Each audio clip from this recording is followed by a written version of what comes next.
Okay. New game. What should we be? Okay, so thinker, extremely intelligent, very bad with people, knows interesting facts, comes up with original ideas. Sensitive, very psychological, a magnetic personality, but unstable. Physical, extremely physical, interacts with the world. What do y'all think? Sensitive for sure. Thinker. Do create. Okay. Let's create our own. Let's do 4422. This is what I'm going to do. Or do we want to min-max? Okay, let's do it. What is this? Signature skills. Logic. Encyclopedia. Rhetoric. Drama. See art in the world.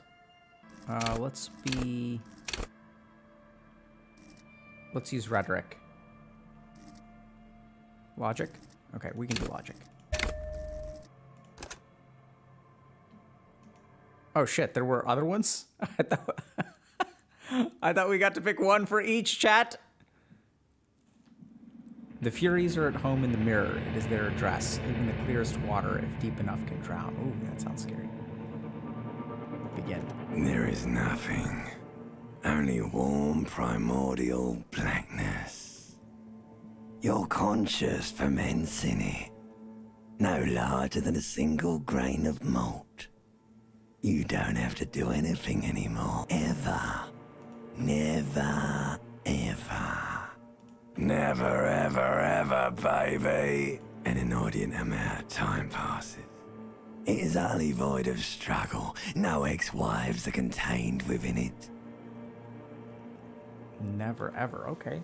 Ancient reptilian brain, maybe also known as our brain stem. We'll teach a little neuroanatomy. So our brain stem is the part of our brain that's situated back here and governs like basic functions like respiration, sleep and wakefulness. No ex-wives or... Okay. Yes, it is. An awareness creeps up on you. Oh, this is cool. Limbic system. Lies hidden in your dead angle, soaking in some lurid acidic sauce. It's bloated and shameful. A ball of meat surrounding you. This is a terrible line of questioning, and it will only lead to more awareness. So what I'm getting here is that, so the limbic system is our emotional circuit. So usually we think of things like the hippocampus, the amygdala as part of the limbic system. And so this is like where we experience emotions, memory, and learning, which are very tightly bound. So it's kind of interesting, right? Because sometimes we have emotional, our emotions will keep us from becoming aware of things. So if we think about the fundamental concept of psychological defense mechanisms, that's oftentimes we'll experience an emotion that will then control our like logical or intellectual mind, but it's actually to protect us from something inside. So we're gonna ignore the warnings of our limbic system. Ex-love, ex-tenderness. It is foolish of you to resurface to the loss. Not after all the damage you've suffered to get here. Some of it irreversible. Stay. Sail with me through the abyss of pelagic zone. Let's get out of here, chat. Do you really? You wouldn't like it if I told you what was back there. Why'd you think you had to bludgeon yourself into oblivion? Or did you not sense yourself marinating? Poured so much on yourself, got a bit carried away, did we, Chef? I'm just trying to think a little bit about... Fear and apprehension. You should ask what's out there first. So... Yes, your one disco mother. So this is kind of important, but I think this is actually like really good because remember that when we are struggling to overcome, let's say, psychological defense mechanisms, right, and penetrate into the depths of our mind. So this is something that you can see in therapy. where you've got a guide, or personally, I did a lot more through spiritual practice, where you have these like layers of defenses. But the thing to remember is that your layers of defenses are constructed for you by you. And so this is principally why like we try to teach acceptance as opposed to resistance. Because like, as long as you're fighting against yourself, you're not gonna win. Like, you can't win. So I certainly do care. I'm not an idiot nor a brave idiot. There's this giant ball there. And evil apes. And the evil apes are juking it out on the ball. Sounds like this is Earth. You can't even make out it's a ball when you're joking it out. It's that large. Infinitesimally small. Vying for resources is just a stupid expression you picked up somewhere. The part of the presentation you want to take home with you is this. You have to beat the other evil apes in the face, or you lose. So that's kind of interesting, because I think that the sense of competition can also be quite limbic, right? So what I would do is like, okay, this is gonna sound weird, but y'all wanna get into this because this is super interesting. So it's important to remember that your limbic system is sort of telling you, right? Oh, you have to fight against the other apes or you will lose. And so what we wanna do is like, even if you look at the way that the game designers made this game, they said, that's sad, or that sounds like something I would wanna do. So are you competitive or are you like collaborative? But the key thing to remember is that the limbic system is not honest, right? This is a premise that the limbic system is creating.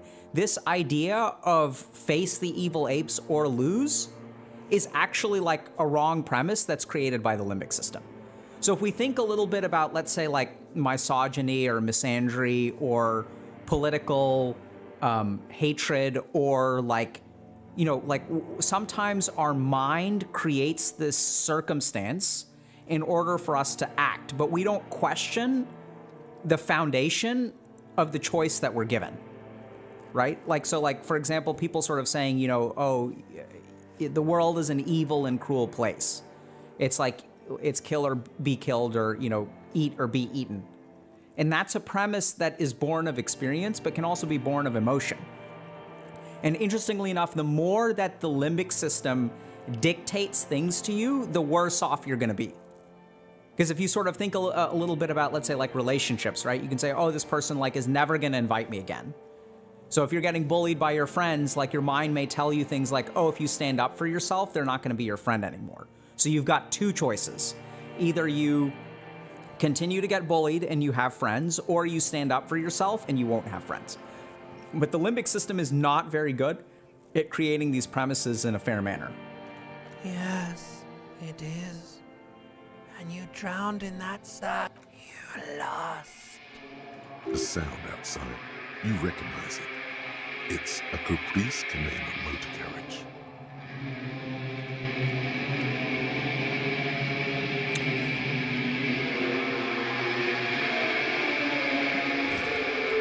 I wonder if I should put on headphones, because it looks like this is kind of going through the... Oh my goodness. This is unsavory. Okay. You hear a jingle. Keys are clinking in the pocket of your flare cup. It says, whirling in rags, on the aluminium key ring. There is a single key on the ring. The number 1 is etched on it. Okay, so we're going to talk a little bit about the booze for a second. Let's see if we can clean ourselves off. Oh my god. Bottles in the bathtub. Okay, so sometimes when people develop a chemical dependency on alcohol, what happens is if you drink alcohol for a long period of time, you develop a physiologic dependency. And the interesting thing is, once your body gets used to that physiologic dependency, without in the absence of alcohol floating in your brain, you actually like have difficulty functioning. So you can also think about a caffeine dependency. That's another really common one, a nicotine dependency. And so it's kind of interesting because in this situation, if we want to stop walking around like this, like I wonder if we just pick up the booze and we drink it and And then we start walking around normally. So it looks like I have a headache, right? I'm holding my head. Ah! I'm still shirtless. Hello, officer. Officer? The young woman raises a cigarette to her lips. No. There's only one solution to this. You're a businessman.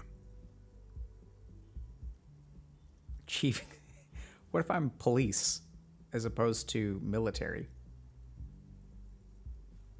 It's kind of confusing, but let's see. The young woman shakes her. No. You're a police officer. There we go. Sir. I am, yes. Unless you've been feeding us a set of... You've been here for 3 days on official police business. Couldn't say. In truth, so far, mostly drinking. You have no doubt about the drinking. But do you strike yourself as a tight-lipped drunk? She must have heard something. Okay, so we're going to steer clear of this. She nods. How do I know when someone's not telling me the whole story? There's a mercenary out back. He's been hanged. The body has been there for a week now. I didn't mean to overwhelm you with information. You seem a bit lost, officer. I mean, we can try to Could ask it be this, but I because don't know of that we're the going to learn drinking? anything. Don't be so harsh on yourself. They let almost anyone... A glib remark. Don't let it stand. Assert yourself. Ah, so this is kind of interesting, right? So now this authority seems like the ahamkar, right? Assert yourself. Don't take the insult, right? Like, this is the ego. Y'all see that? This is kind of interesting, because this is the point where I would say, like, if we're trying to be good people, we just let it go. Like, it's okay, you know? We don't let our ahamkar respond to things. At the same time, I'm kind of curious about what this will do. Like, is this a stat that I need to improve? Like authority? Because this will improve the stat. A fondness for contradictory statements. Now she's screwing with me. Oh no, chat. Of course. She remains unconvinced. Okay, so we're gonna do Of course. Be careful, officer. They don't like the police around here. She looks back at you. Goodbye. Okay. So a couple of other things to remember. So if we look at our physique for a moment, right? Let's see what we can determine anatomically. Can we zoom in somehow? So we see kind of a pot belly. This can be somewhat common with alcoholism as well. Sometimes we'll get liver hypertrophy, liver inflammation. In the worst cases of alcohol dependence, we'll get something called ascites, which is when your liver becomes so scarred that blood can't flow through it. And if blood can't flow through the liver, it kind of pushes fluid outside of your liver, and then you get like a belly full of liquid. Doesn't seem like we're quite acidic yet. But, you know, we have bags under our eyes. We seem to be maintaining some amount of musculature. We're hairy, which is fine, I suppose. Get shirt. Fuck that. Shirts are for noobs. You guys can't help me. This is something I gotta figure out on my own. I gotta figure out how to dress myself, chat. You should totally sing karaoke here, the first chance you get. Your emotions need to be expressed. People need to know your vast oceanic soul. Of course, at this point, precise measurements of your soul can only be performed from the outside. So this is also something that's kind of interesting. So I've worked with a lot of people. We're going to talk a little bit about creativity and substance use for a second. And this is turning out to be a little bit more informational than I expected. So just a reminder, you know, this isn't medical advice. So if you guys have concerns around substance use and you're a creator of some kind, please go see a professional. But I worked with a lot of artists, and substance use is super interesting when it comes to artists, because it seems to facilitate, or they will experience some facilitation of their creative process through substances, whether it be like marijuana or alcohol or nicotine or caffeine or whatever. I think, for example, I want to say that I've read that Stephen King has sort of talked about using like stimulants pretty heavily in his earlier like writing of his books. But I think Stephen King, and I could be wrong there. I could be getting people mixed up. But I think that over time, you know, what tends to happen is that most, hopefully, artists will sort of like learn to be sober. And generally speaking, the vast majority of my experiences taught me that like accessing that creative process is absolutely possible with substances. But the key thing is that substances make it easier, but oftentimes will debilitate you in other ways. So with the work that I do when I work with artists, we really work hard on accessing that creativity without substances. And I would say in 90% of cases, like people end up performing just as well or even better without substances. It's just harder to access, right? Like sometimes alcohol can serve as a social lubricant. And in that way, like different substances can serve as, you know, creative lubricants. But we can still sort of do it on our own. It's just not as easy. Through a PA system. By other people. You have not yet stumbled on the right lamentation, but it's out there. It'll come to you. You will wreak havoc with it. Don't worry. So once again, it seems like we've got kind of a negative emotional Serves cast them here. right. Wipe that smirk off their face with you. You have to find something tragic to sing first, though. A man in his late 20s stands behind the counter, inspecting a stuffed seabird. As you approach, he gives you that was disdain in his eyes. Even now, he's purposely ignoring you. Oh no, you're a hero. A real hero cop.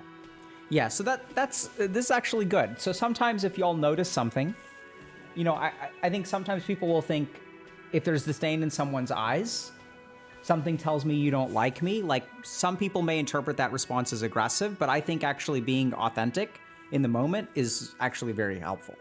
So I think that's a good thing to say. Like, you know, hey, acknowledge what you notice in a non-aggressive way. That's actually like a really good conversational technique. All right, so now we're hearing sarcasm. Could the massive property damage upstairs have anything to do with this? Ah, sarcasm. 2 for 2, chat, in terms of predictions.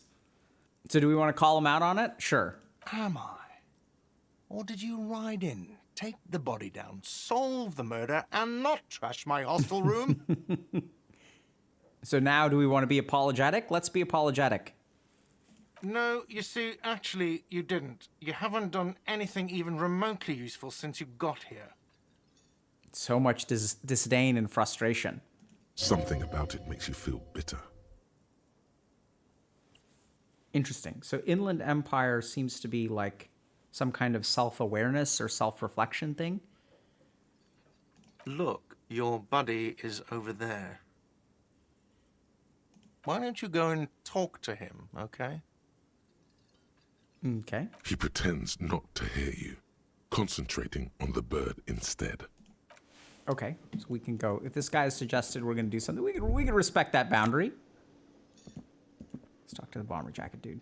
A bespectacled man in an orange bomber jacket is tapping his foot on the floor. As you approach, if an assault were launched on this building right now, if the windows came crashing down and the whole world descended upon you, this man would hurl himself in death's way to save you. You are sure of this, but why?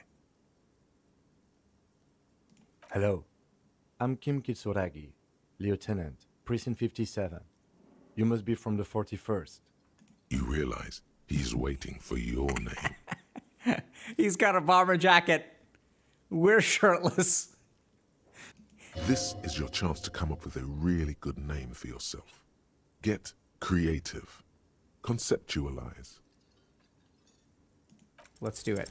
Concentration makes you squint your eyes. Your name Nice. should be deep gold and orange, like a forest fire looming on the horizon, but mixed with the stench of liquor rising from your breath. You're 2 steps closer to it, but there are still many to go. Okay then. It looks like we had a little scheduling error on Sunday. Saturday too, actually. Have you had time to talk to the manager? What he means is, he has been trying to meet up with you for 2 days, but you have been otherwise occupied. Okay.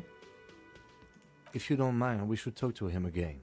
Ask him for a rundown of the area. Now that I'm here as well. I understand the scene is out back, right? It also wouldn't hurt to assure him the police are finally here. In full force, I mean. Have you mapped out the initial interviews? Okay, so a piece of advice, chat. You know, I know a lot of people say fake it till you make it.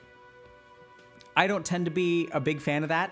So I think this is the sort of situation where I would say, like, you know, if you're lost and there's someone here who is here to help you, the quicker you know, like, so we've got two options, right? We can preserve our ego and we can say something like this. Yes, the police, I'm aware I'm a policeman. But this person knows that things are messed up, right? Like, they're aware that I've had 2 scheduling errors and I show up on day 3 without a shirt. So I think this is the safe move, right? So if you screw up, just like own it and then like ask for help. Okay? Life advice through Disco Elysium. Okay, we'll have time for that after we take a look at the coroner's case. Fair enough. Have you removed the dead body from the tree? So, the body... This is the first time you detect a weariness in the lieutenant's voice. It is obvious he would have preferred for the body to no longer... Where it has been hanging for 7 days straight. We should go there as soon as we are done talking to the owner. Okay. He's getting exasperated, so maybe we don't want to ask this. Let's just Up to get you, going. officer. So another thing, so when you ask for help, if people are kind of getting exasperated with you, like, just, you know, he's given us 2 tasks to do. So rather than like unloading more, hey, I don't remember who I If you're am. about to embark on an investigation, shouldn't you have a badge? You mean you don't have a badge? Losing your identification card is a serious matter. My vehicle has a shortwave. You Maybe can use it's it to in my report shirt. your badge missing. I advise you to try to locate it as quickly as possible. But getting the body down should still take precedence. The man with the unimpressive beard notices you. Mr. Garte, right? Yes. I am Kim Kitsuragi from Precinct 57. This is an inter-district investigation, so joining me from Precinct 41... What do y'all think? Let's go with this one. Are you kidding me? Right. Now, I know it took us a while to arrive at the scene. It also took you a while to call us and report the dead body. It was you who placed the call, yes? This is actually a good conversational technique as well, like sort of acknowledging, right, when you screwed up, hey, it took us a while to get here. And at the same time, it took you a while to call us. No, I only just got here. It was probably Sylvie who called you. She usually works the bar here. I'm only Do you have her number? As a matter of fact, I do. You said you just got here. From where? What, of Martinez? No, I live in Jamrock. I only sometimes come here to keep an eye on the place. This is just one of the many, many cafeterias I manage. Ooh, big-time cafeteria manager. But you still know your way around, yes? Yes, I know where some things are, but as I said, I don't live here. I didn't imply that. Detective. He probably means this is where you step in and ask your questions. Okay, let's try asking questions. His face expresses profound doubt in your having this. Behind this building, there's a courtyard. They hoisted him up on a tree there. That's easy. See that door there? First you exit through that. Then, to your right, you should see a big hole in the fence. A really big one. You can get to the courtyard through there. No need for the keys. The hole... Does he want you to feel guilty of making that hole? It's implied in his voice. I don't know who killed him. I'm not the police. That's your job. What are you, crazy? Of course I didn't kill him. She went away because none of your business. Have they not been telling you you're a cop? Yeah. Let's do it. Let's do it. Okay, you got me. She went away because of the dead body out back. +5 XP, chat. Because I asked for her number. That's why Sylvie went away.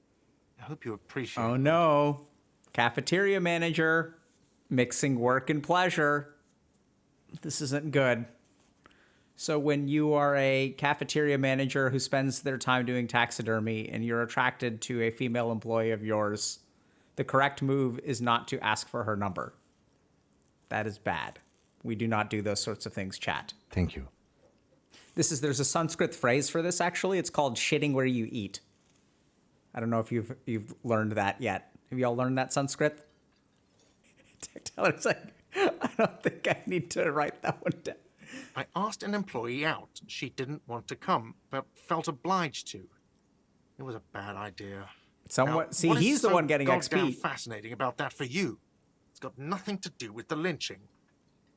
So this is the kind of thing where, like, if someone's demonstrating, like, a boundary, right? So, like, maybe I do need to know, but we don't want to share our personal political views in interviews, so we're not going to do this one. This is okay. This is sort of vague and maybe even a little bit threatening. This implies and feeds into our sense of incompetence. And this is kind of apologetic and nice and respecting boundaries. Forget it. No, I'm not the bar. He's very animated all of a sudden. This is clearly a touchy subject for him.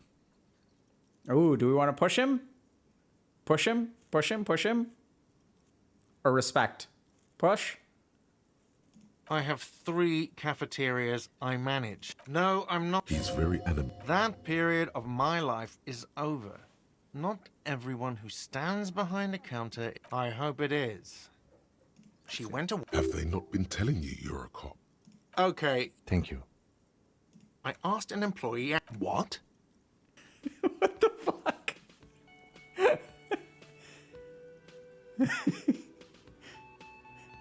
Do you have a phallus in your ear? What on earth? What is this game? All right, let's see what happens. That's good. But there is a timetable for this investigation, dictated to us by the stages of decomposition. Let's go. Not so fast, Mr. Feminist. You owe me 130 real. The IIR, or Inter-Isolary Real, is the global reserve currency. Whatever part of the world you're in right now, it's safe to assume he means you owe him some money. Wow, you're a genius. Yes, that's right, money. You owe this establishment 130 real. Let's see. 3 nights at a tariff of 20 real comes to 60 real. Then there's the window you annihilated. The hole in the window was the first thing Another thing you've annihilated is half the bar. You've run a tab of 30 real. Actually, more, but we'll round it down to 30 for your hard Oh my work God, is this the maintaining kind of thing where stability this, and order of Revachol. this is going to be our only At option at 60, the end? What are you, a philosopher? Money is what grown-up people use to pay for things. Things like this hostel room, or 8 bottles of potent blend, and 9 packs of Royal Axe. Are you serious? From your work? I don't know. You can take bribes. Some do take recompense, but only to survive. There's a shuffle of nylon as Lieutenant Kitz. Shirt? Chat? Summer door closed for winter. Ooh, if it's winter, maybe we should go grab a shirt. We don't have to put it on. Kim also tries not to look at the pile of taped viscera on the carpet, or the weird suitcase on the hat rack, or the potted plant dying in the corner. And by that you mean crimes against humanity? Crimes against myself, I I have think. no idea what that means. A mirror hangs above a bent and broken sink. In a fierce discharge of masculine energy, hot water sprays from the base and steam. Suddenly, you realize you have no memory of the face that awaits you there, underneath the soft vapor. As you slowly abort, you clearly have not thought this through. You won't like what you see there, and you will never unbecome it. This is disturbing. Have y'all played Planescape Torment? This reminds me of Planescape Torment, actually. Yeah, it was inspired by it? Oh, interesting. Behold, you have no idea who this thing is, do you? Let's talk about the face of a late-stage alcoholic. Specifically, the veins on the nose, which are oftentimes spider angiomas, are sometimes developed in late-stage alcoholism where you have cirrhosis of the liver. When you have cirrhosis of the liver doesn't make proper, rusty here, I think clotting factors. And so you start to get spider angiomas, which are capillaries. So this is the face of a late-stage alcoholic. Too late. You clearly have rigor mortis on your face. Oh, wait. Is that an expression? Are you trying to make an expression with that? Please stop. It's horrible. You can't, can you? It's like it's not even voluntary anymore. You've worn that grin into your... What does it even mean? What is the emotion you're trying to convey? We're going to go with it's an expression of pain. So if you can't stop smiling, chances are that you're hurting. You are correct. You are correct. If we say any of those things, does it mean we are correct?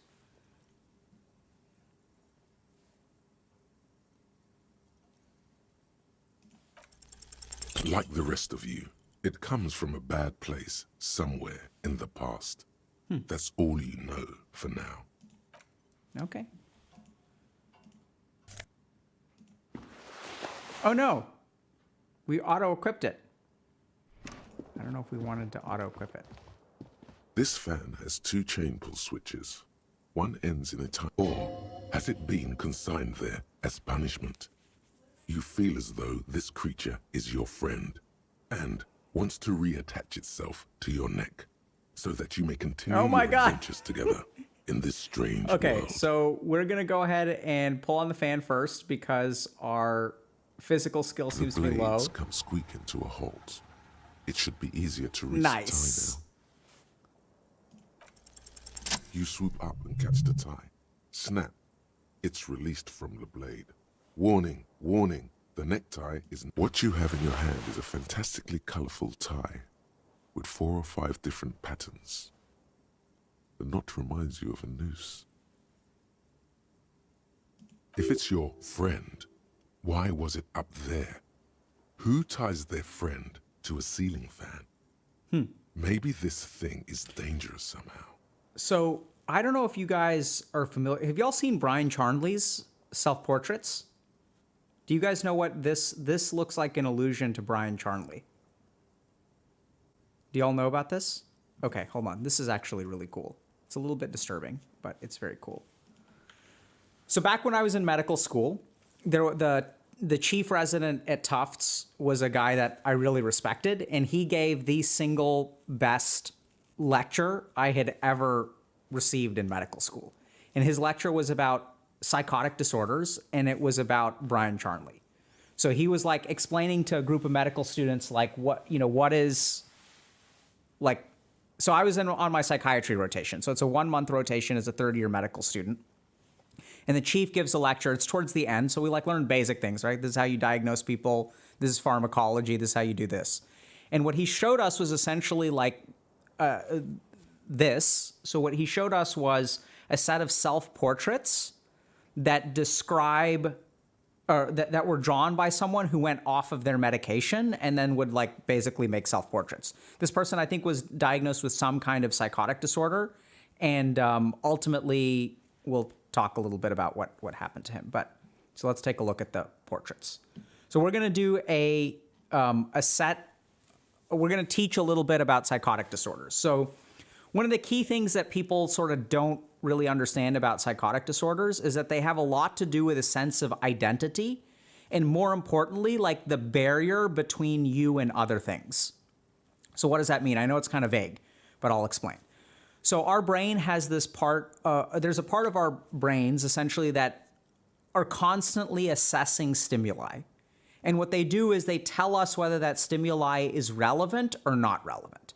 So for example, like right now, I'm sitting here, I see like things in chat, and then like my brain is actually subconsciously scanning all of the chat messages.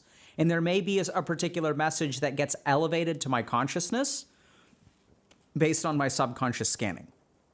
So this is where, in a normal person, if you're walking down the street and someone, let's say there's a car parked on the street and then the car turns on and drives away, our brain essentially decides that that is an innocuous stimulus. That's nothing to worry about. Like, it's just, people are going about their day. But what happens in people who have psychotic disorders is the barrier between you and stimuli in the outside world gets way, way smaller. So what starts to happen is people who have psychotic disorders, when they see that person drive away, they'll start to think this has something to do with me. And as that feeling grows and grows and grows, there are all kinds of like stimuli that start being relevant to you. So if you're walking down the street and you like look up and you see that there's someone sitting on a park bench who's looking at you, and when you make eye contact with them, they look away and they like look at their newspaper, like you think like, oh my God, that person is watching me. And so what happens in psychotic disorders is like, people watch you right on the street. It's like normal. Like you look at people, and even if you look at them, like they're going to look away because they realize they were staring. And so that's actually like a normal part of life. But when your brain is sort of taking in these stimuli and not able to appropriately decide if this is important or unimportant, what it results in is a sense of like paranoia. So this is where, then what happens is like once you have this feeling of paranoia, then what happens is your logical mind, right? So going back to Disco Elysium, like let's remember that there's the limbic system. So once the limbic system feels something, the logical part of your mind tries to make sense of it, right? So if I'm at a party and then like I walk in and everyone starts laughing and kind of like giving me furtive glances, my limbic system tells me, hey, there's something wrong. Like people are like, I'm the butt of a joke or something like that. And then my mind starts to think a little bit, okay, what could it be? What could it be? Oh, it turns out my fly is unzipped. Okay, figured it out. So the limbic system can sometimes operate first, and then our intellect tries to fill in the gaps. So what happens in psychotic disorders, especially those that are paranoid or delusional in nature, is we'll feel a particular way, and then our mind will try to come up with reasons to justify our feelings. And this is why you see such a common amount of like organizational stuff. So people will say like, who's following me? Well, it must be the FBI, it must be the CIA, it must be the mafia.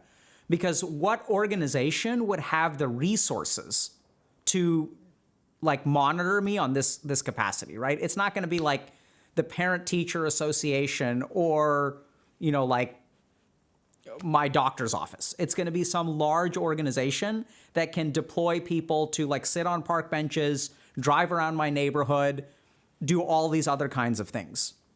And if you sit down and actually talk to people, or my experience of sitting down and actually talking to people with psychotic disorders, is that if you really tunnel down very carefully, what you discover is that they don't know that the mafia is watching them, but what they have is a set of observations.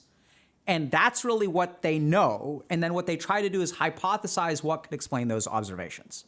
So the key thing here is that the barrier between the self and things outside of the self break down in a psychotic disorder. That's one way to understand it. So let's take a look at the self-portraits. This is on meds, okay? So the first thing, like, what do we notice? We notice, like, what do y'all notice? Like, what's the difference between these two pictures, right? So we notice that there's a border, right? Like, this is him, and, like, this is not him. It's very clear.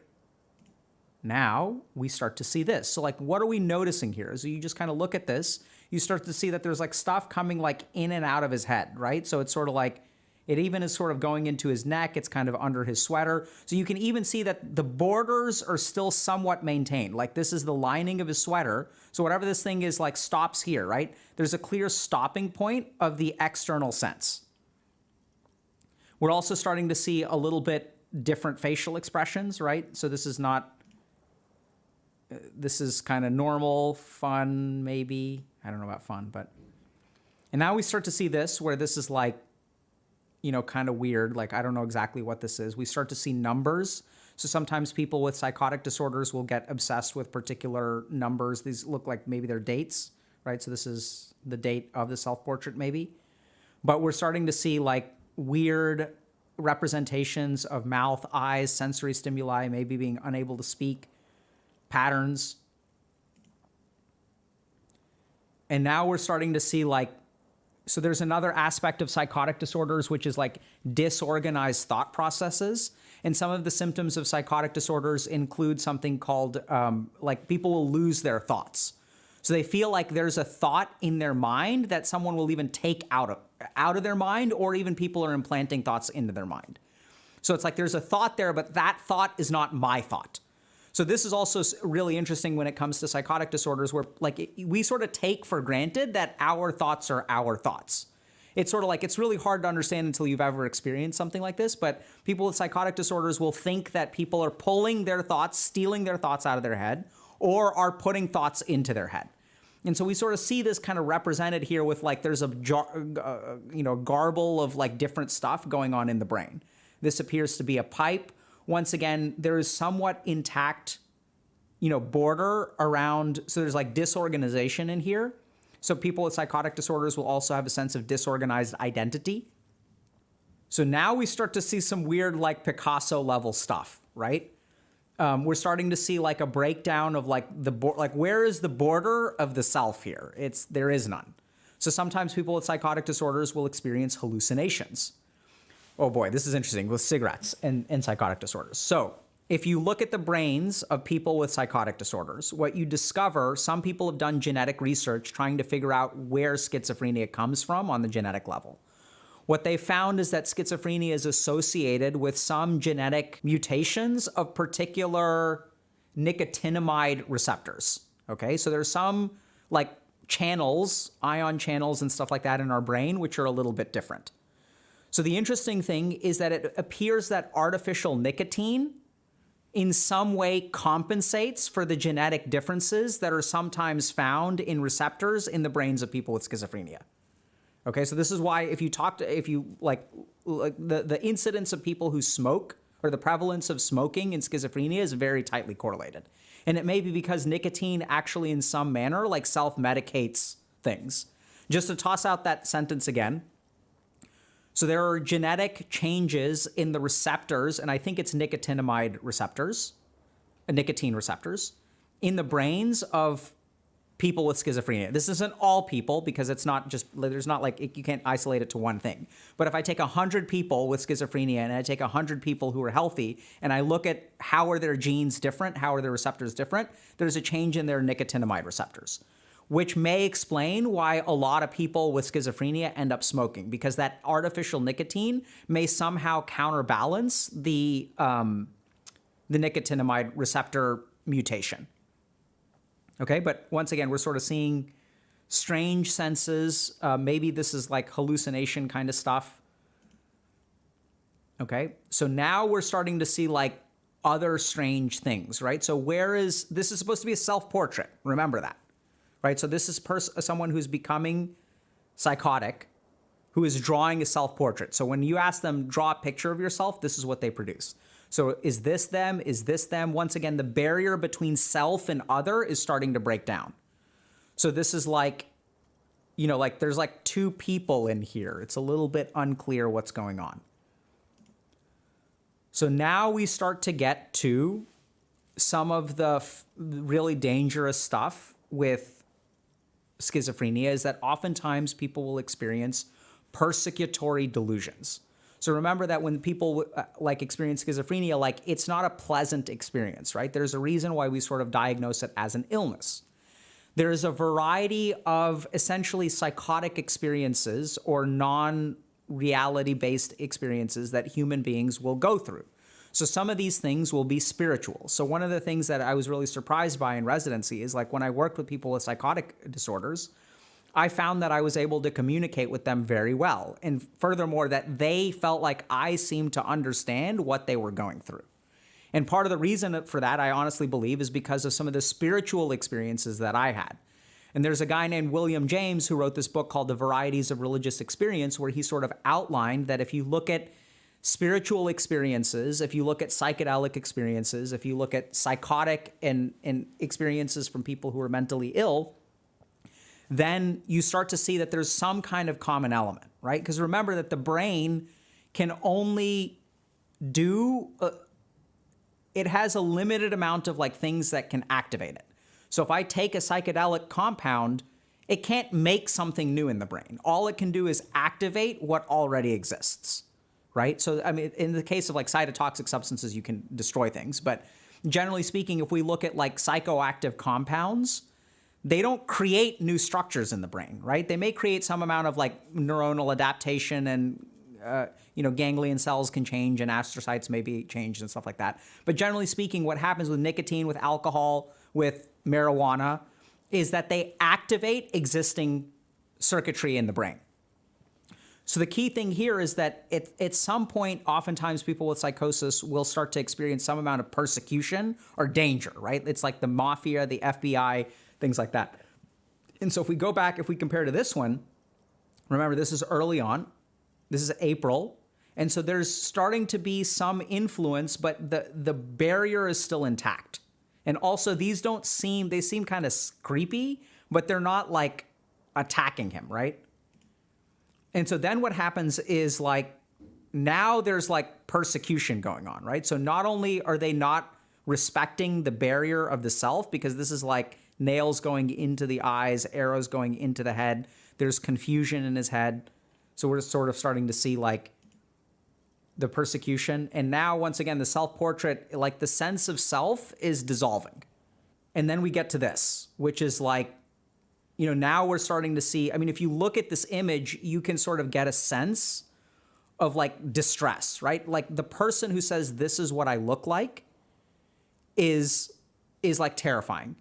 And this lecture really helped me develop a lot of compassion for people with psychotic illnesses.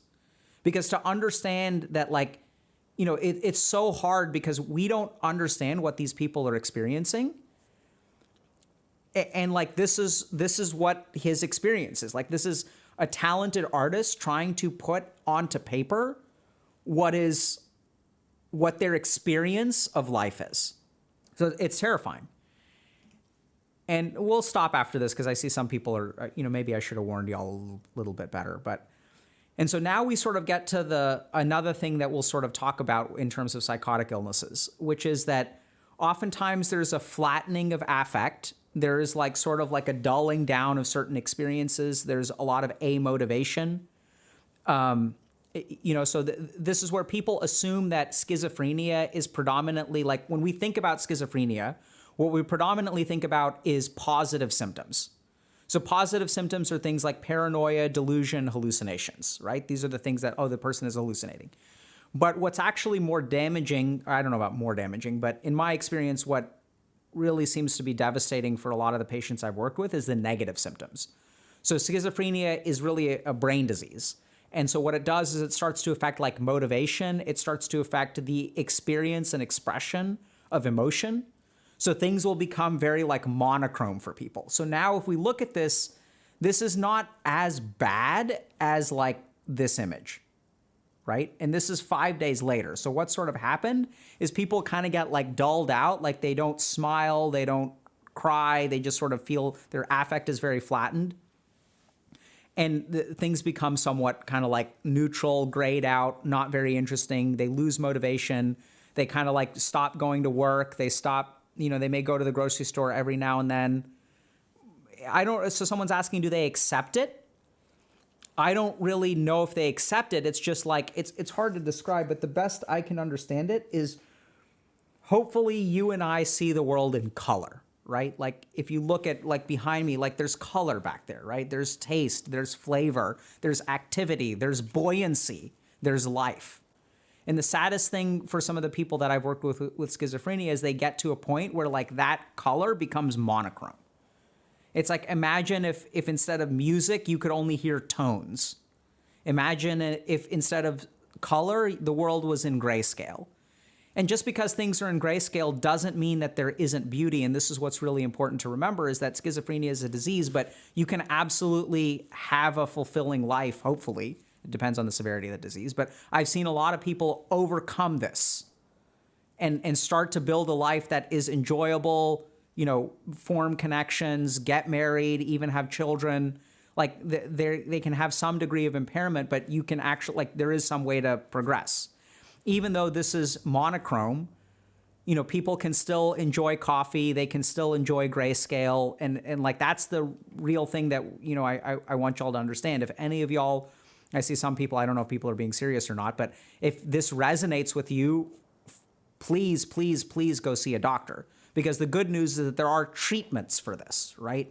And there's good evidence that shows that the earlier that you get into treatment, the better your outcomes are.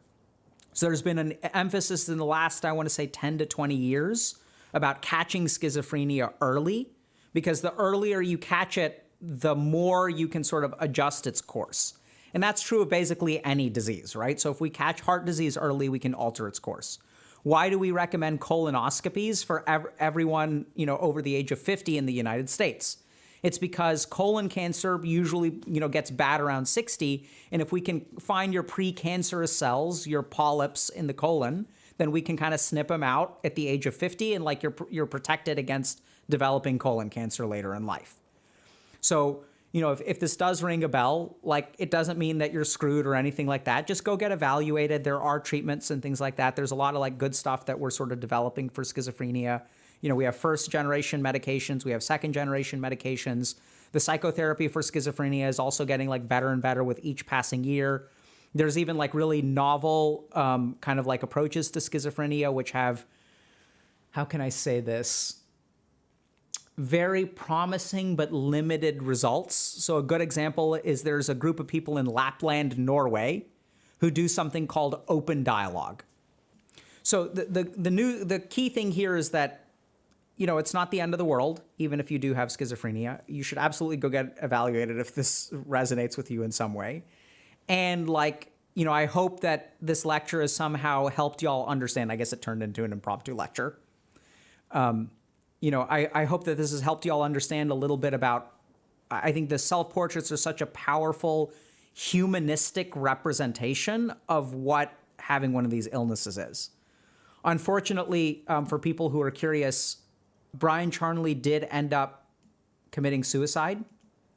And so that is one of the outcomes potentially of schizophrenia. Like sometimes things just get really, really bad. And like, you know, here's another thing. This is supposed to be a self-portrait, right? On July 12th. And we can sort of see, right? Like, so if someone's experiencing this, like, this is why you should get help. Because the good news is that, like, remember, what's the difference between this portrait and this portrait? What did he do differently? He stopped his medication, right? So he left treatment.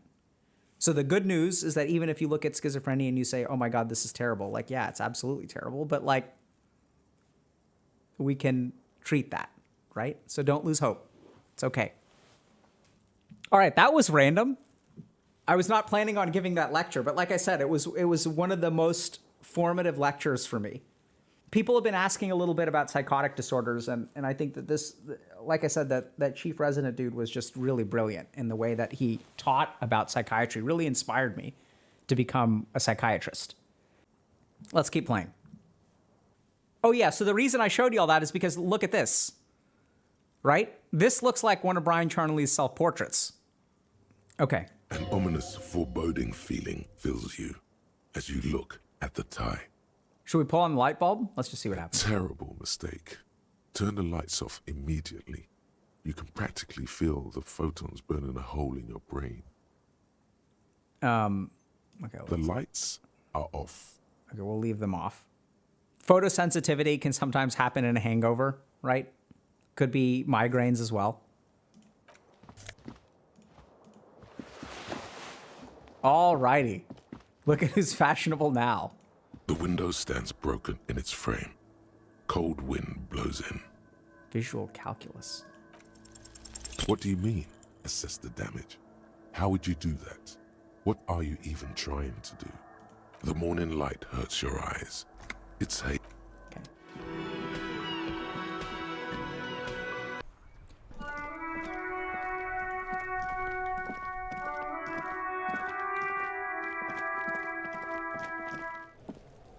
The corpse looks at you with bulging white eyes. The face around them does not look human. It's swollen and ready to burst. You seem to be holding your breath. A cargo belt twists his neck at an unnatural angle. The body below appears stiff. It's letting out an ungodly rot. The smell seeps in, even through your clenched nostrils. Active decay. It's okay to throw up, officer. No one is judging. He's about to blow! Cock's gonna blow, Cuno! This is a white check. You may retry it. The smell is repulsive. It pushes in from your mouth.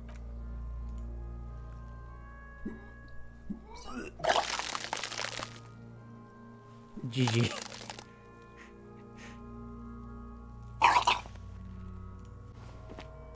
Too late. It's impossible to keep in until a pool of vomit lies under your feet and your throat stings from the... It's okay. Happens to everyone. Keep it. The hangover is clearly making this worse for you. You could use some ammonia to clear your head. If you can handle the headache, some officers use it to deal with cadaverine odor. There is Frittte nearby, east of the hostel. They usually have a small apothecary. If they don't, there's a greenhouse here, and a gardener with a wheelbarrow on the corner of the whirling in rags. If she works here...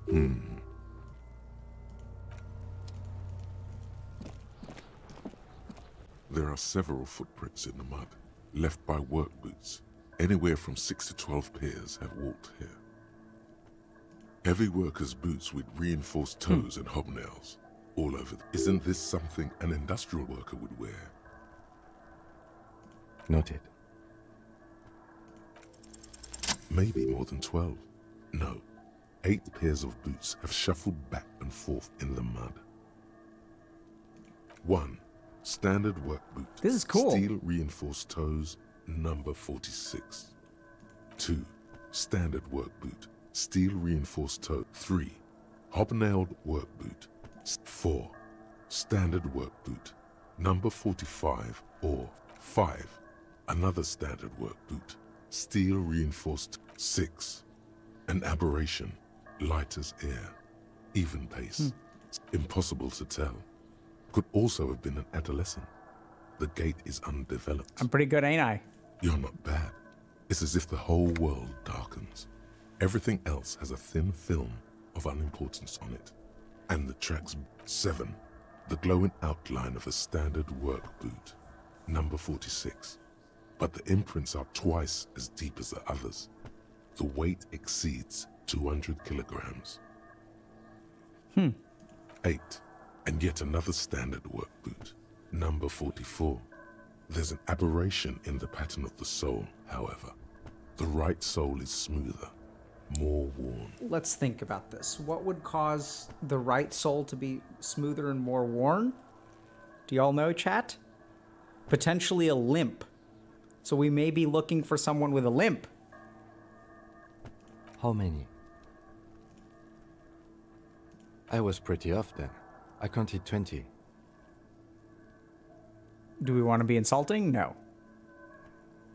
I never got the hang of it. Hyperopia. Do you see anything out of the ordinary?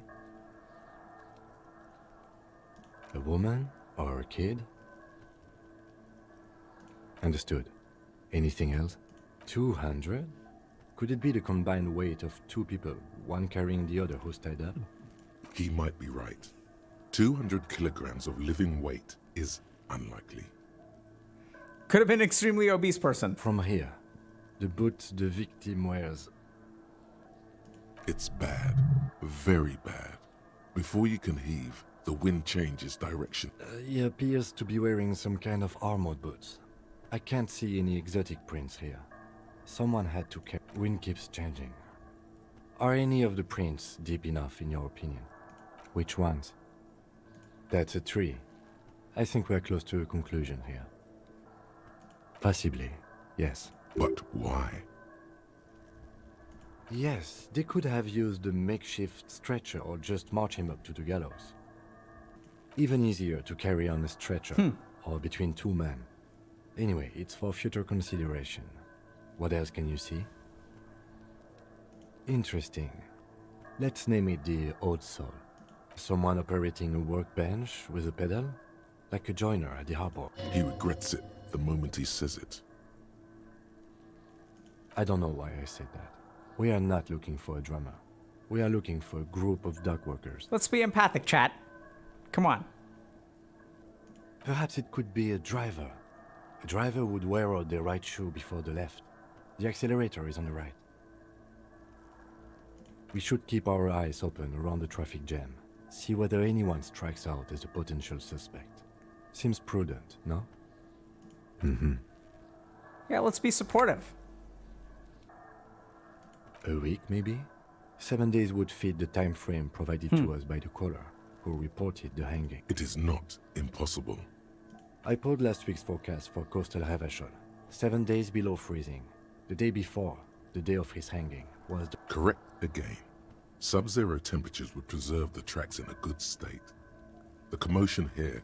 What do I think? A mob of people brought something heavy to the tree. One of them was carrying the victim. They shot. Then, after hoisting him up, they stood in a semicircle facing his direction. At first glance... Indeed. They all stood in a row here and looked at the tree. Isn't it strange to have your assumptions confirmed like this? This is what someone whispering suggestions in your ear would like you to feel. Ah, a little bit of a touch of the paranoia, right? The questioning. What's Kim's angle? We should withhold being content. Yeah. The lieutenant is saying something, but you can't hear it. Suddenly, it seems like your tie is alive again. What? Withhold being content? What are you? Mild to moderately disabled? That doesn't feel like something you should do. Live a little. Everything on the damn crime scene fits like a glove. You should get shit-faced on this damn crime scene. Okay, let's try to be accepting. Regardez ladrotar. He wants to have fun without alcohol. That won't be fun. That'll be... detective? We should celebrate by getting absolutely under the hammer in this yard. The lieutenant looks at you curiously. A beat passes in silence. The wind blowing. The lieutenant doesn't understand what's happening right now. You're twisting at your tie, looking sweaty even by your standards. He needs to say something. I agree. Our assumptions could be wrong. Better not to have them confirmed just yet. Do you see anything else?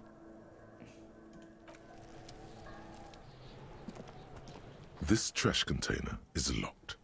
The sliding lid has a padlock that says there's something in there, not necessarily connected to the case, but still. The body is downwind from here. Maybe you prefer the smell of garbage to the smell of death. Trash? Food waste from the cafeteria? They lock these containers to keep the derelicts from flocking in. Could be evidence, too. Okay, so let's just think about this for a second. Okay, we're going to talk a little bit about amnesia, all right? So I'm going to tell y'all, do y'all know the story of HM? You guys want, y'all want another quick side tangent lecture? So there's a guy named HM who was an actual patient that was the inspiration for a movie called Memento. Highly recommend the movie if you guys haven't seen it. It's really good.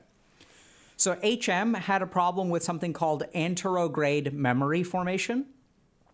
So our memory involves two things. One is like recall from the past, and one is laying down new memories.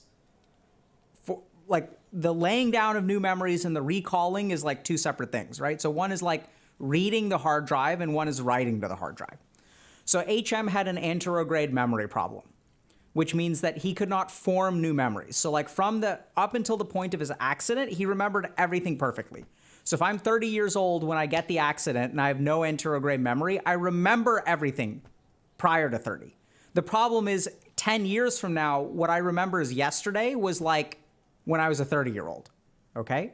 So it's like time stops for people who can't lay down new anterograde memory. The interesting thing is that people, doctors did experiments with HM where they discovered that learning is like, there are different kinds of learning. So one of the experiments they did with HM was that they would tell him to hit like, they gave him like 3 I forget exactly what the experiment was, but it was something like there were like 3 colored buttons. There's like a green button, a blue button, and a red button. And what would happen is if he hit the red button, he would get a mild shock. And so like over time, like, you know, at the beginning, he'd hit them randomly and he would have no idea because he has no memory, right? But over time, what started to happen is he started to have an aversion for hitting the red button. So like the doctors would ask him like, you know, please push one of the buttons. He's like, I don't want to. And they'd say like, why not? And he's like, I don't know. I feel like I can hit the green or the blue one, but I don't want to touch the red one. And so the interesting thing is that like the way that our body learns is we have more learning capacities than just our anterograde memory. And yeah, it's like some weeb supremacy saying the body remembers. And so when I hear something like this, I'm thinking an HM sort of thing. So now I'm wondering, like, were we one of the 7 people? Do we walk with a limp? Where are our shoes? You know, it's really interesting because I'm wondering whether, you know, so this person seems to have a problem with retrograde memory, which is what we usually think of as amnesia. So this is the kind of thing where it's like, you know, I don't remember what happened before, but if we have these weird feelings, either we're psychic, right? Or our brain is like remembering things that we're not consciously aware of. So you also see this kind of thing with like trauma, where when we suppress memories, there's some part of our brain that knows what's going on, but it never rises to the level of like conscious representation. So we're going to click. What do you mean? We're going to trust our instincts. Let's go this way. I agree. We should get someone from the... He's being sarcastic. Do not ask what the remote viewers division is. All the detectives from all the precincts who experience extrasensory perception. It's remarkable how he can keep a straight face. Take note. The lieutenant is well So this versed is super in interesting. Many of the things Okay. he says. So this is like a confirmation bias kind of thing, where it's like, you know, once we feel that someone is making fun of us, even their reassurances will think they're like making fun of us, right? Like once we believe something about someone, like if we think that like people are making fun of us, like even if they try to reassure us, it'll have kind of the opposite effect. So it's really interesting, but this tells me that, you know, maybe the guy's being sarcastic, but Kim doesn't really seem very sarcastic, but there's a part of our mind that is telling us that he's making fun of you because we're afraid of being made fun of. So we're sort of almost like projecting our insecurities onto him. There isn't. Ah, he is screwing with us. We should still access this container. There may be evidence in there. We could try using a pry bar. There's one in my motor carriage, or we could ask for a key from the manager of the Whirling in Rags. He probably has one. He might also have information. This is better than the pry bar idea. Okay. An inconspicuous pile of the roofing material, Eternite. It's nothing. Someone just left some roofing material slanted against an old shack. Because it's nice and orderly. Well-laid pallets. Easy on the eyes. Rhythmic pattern. Calms your mind. Mammals like this stuff. No, there's more to this. You get this strange feeling. Uh-oh. Hard to say. It's gone now. Feelings pass, you see. Especially the small ones. Hey, is 7.31 out, by the way? Oh, hold on a second. The RCM in Martinez. What can I help you with? Of course. What can I help? Sure. I'm done with it. Okay, so we have Go to try easy that on that check stuff. again, right? It gave me a terrible... Of course. Where to? What do you mean? Yes, sir. District of Martinez. He knows where we are. He just wants directions. No problem. Of course. I won't hold you back. Her gloves. You get the feeling that you need them. You have a dead body to deal with after all. Sure. Keep them. Nice. Thank you, lady. Welcome to Revachol. Ah, see, here's another ego response. Don't you welcome to Revachol me. My grandfather came here from a 3,000-year-old racist isolationist culture. Every school of thought and government has failed in the city, but I love it nonetheless. It belongs to me as much as it belongs to you. It's men like you who keep Revachol divided, making it that much harder for everyone to climb out of this post-war limbo. What he means is, fixation on the Revacholian nation makes it harder for Revachol to actually attain self-determination. Oh, come on, man. I just said, welcome to Revachol. It's a lorry driver thing. I know exactly what you meant. You think my kind doesn't belong here, that I should watch. But you see, I'm an officer of the RCM. It's actually my... Silence. The air between your partner needs backup. Now's your moment to shine. I think we go. You two make a cute couple. You know... The lieutenant exhales and resumes his regular calmness. Whatever you say. Fucking A, buddy. officers. You could ask him to show you the soles of his boots. He definitely looks like someone capable of a lynching. Maybe he was present. Oh, not much anymore. I'm here to pick up some cargo, but the dock workers are on strike, so it's a sit and wait on your ass situation. Apples? Apples is exactly the kind of thing you'd say if you had something to hide. Look, as detective, I come from a long line of lorrymen. We got... Oh, I'm here to pick up a load of fucking apples. Damn, you're not gonna get more out of him on this. He's put up the wall of racism. Oh yeah, they're a big deal. My great-grandfather was Let's try a to talk Garte, to him about his past. had a royal license and everything. We've tried to hold on to our privileges. Sure fucking is. We have a guild and everything, huh? Very goddamn right. They've been trying to fuck us out of our heritage in the name of profit. But when they try to replace us, trusting street thugs with their goods is going to fuck them right up the ass. Mark my words. Generations of practice and no laughing This matter. is very bad language, chat. Been admiring the stompers, huh? On the bottom of the man's boots, you see an intricate tangle of treads with no immediately discernible pattern. Remember, we're looking for a taxi driver, right? It's Revachol. Custom made. Cost me a pretty bit for when the invasion comes. The last thing they'll see before the lights go out is illustrious Revachol. It doesn't look like the lieutenant cares. He just makes a little note. Hey man, you know, there are all sorts of invasions. It's interesting. I thought we could rely on I the have cops. 4 in int and We're in 4 in this psych together, and 2 in the whether other you 2. realize it or not. It's about biological determinism. Not the most popular topic nowadays, with the coalition in charge and all. You might want to change the topic.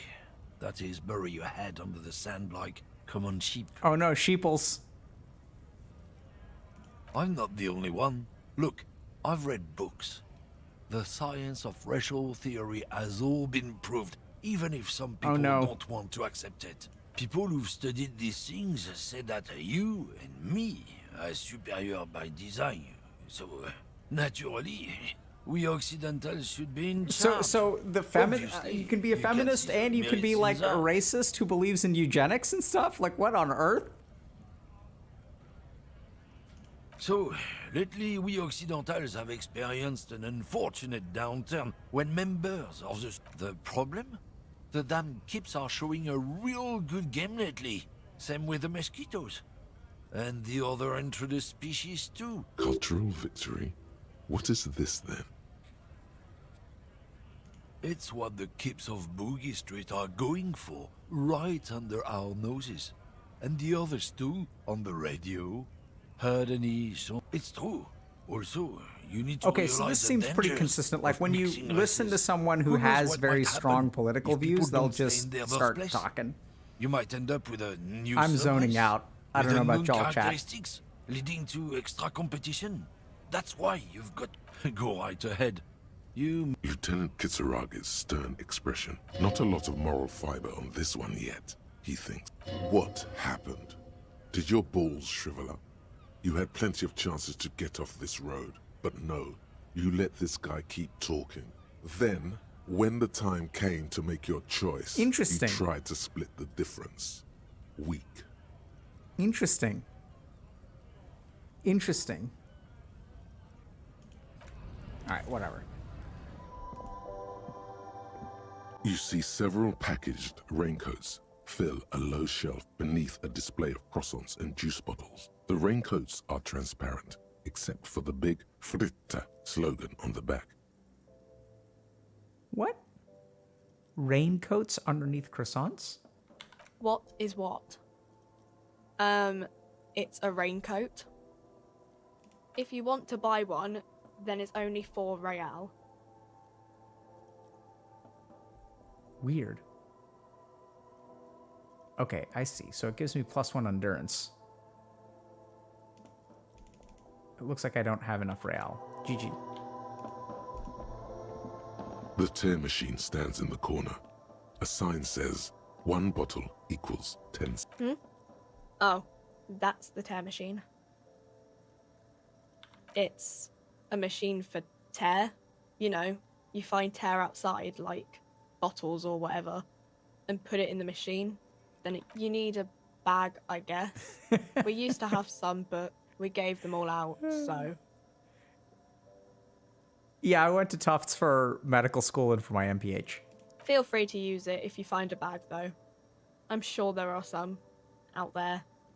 Somewhere. Okay. A small cabinet on the wall is filled with various medicine bottles, Ooh. nasal sprays, and blister packs. Saint Their logo Baptiste. is the bloodless rose, pure white, untouched by harm. Just ask me if you need anything from St. Baptiste. We don't stock prescription meds, but we do have Measurehead, Dramamine, magnesium, and hypnogamma. Ah, these are not real things except for magnesium. Do we have ammonia? Yeah, there's like an ampule somewhere. St. Baptiste, you know. St. Baptiste Pharmaceuticals. The one that sells meds. She is right. Saint Baptiste, the company, derives its name from Saint Baptiste, the city. Itself so named because that's what it is. A rare case where that really... I don't know. Let's see. Measurehead is a nasal spray. Dramamine. So is there a have really been good some studies painkiller. that show that is magnesium a dietary can be supplement. effective as a supplement for Hypnogamma anxiety. is- You know, it's kind of interesting. I don't really know what hypnogamma is. I guess it makes you feel less shit. It's recommended to use after lots of partying, studying, or exercising. Sounds like maybe it's a sedative? Hypno?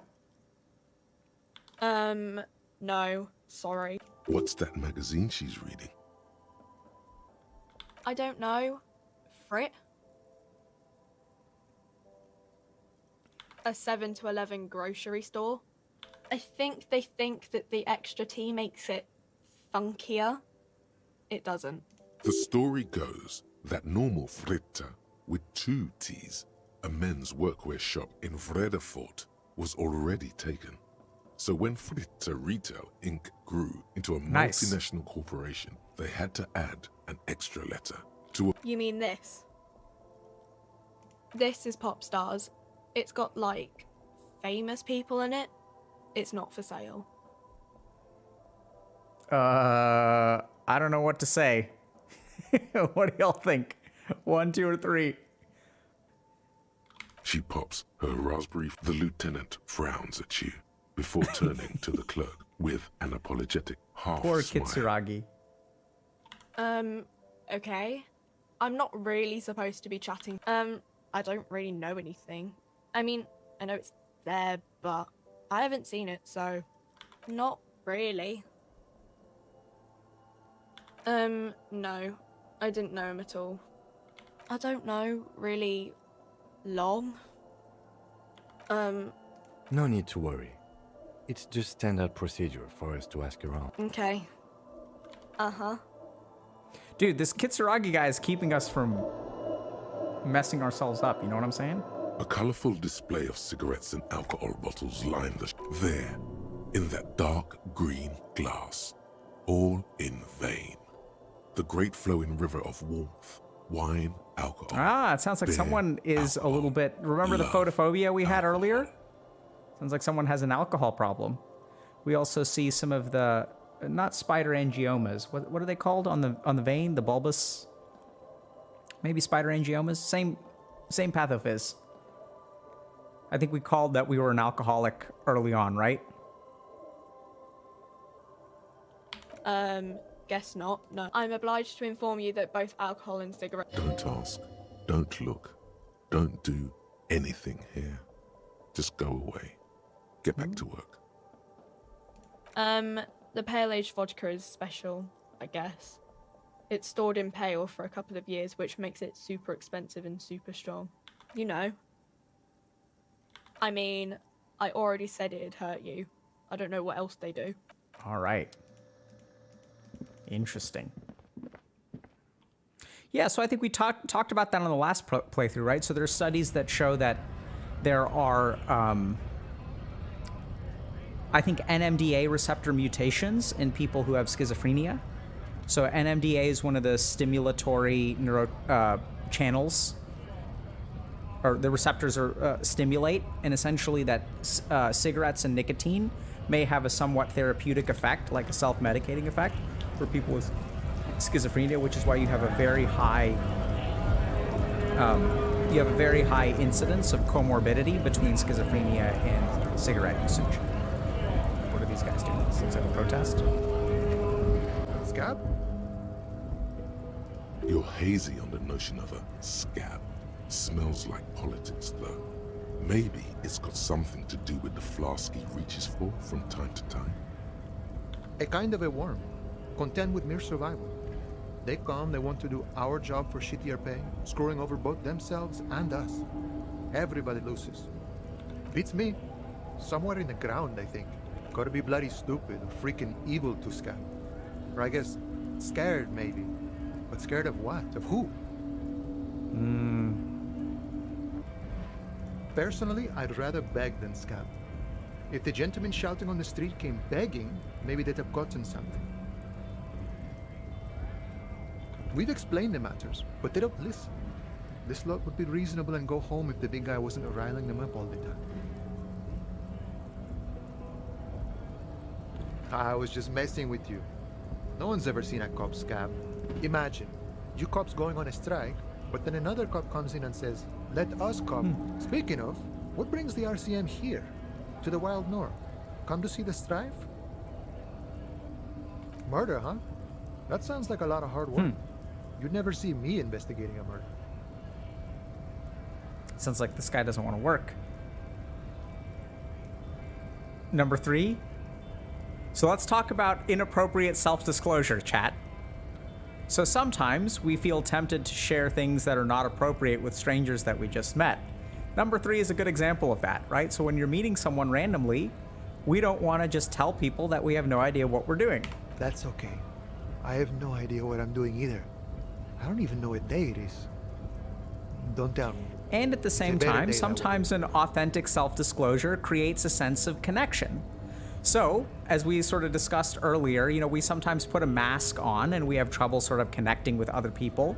And sometimes a little bit of authenticity and vulnerability and sort of showing people what you feel on the inside can cause them to open up too.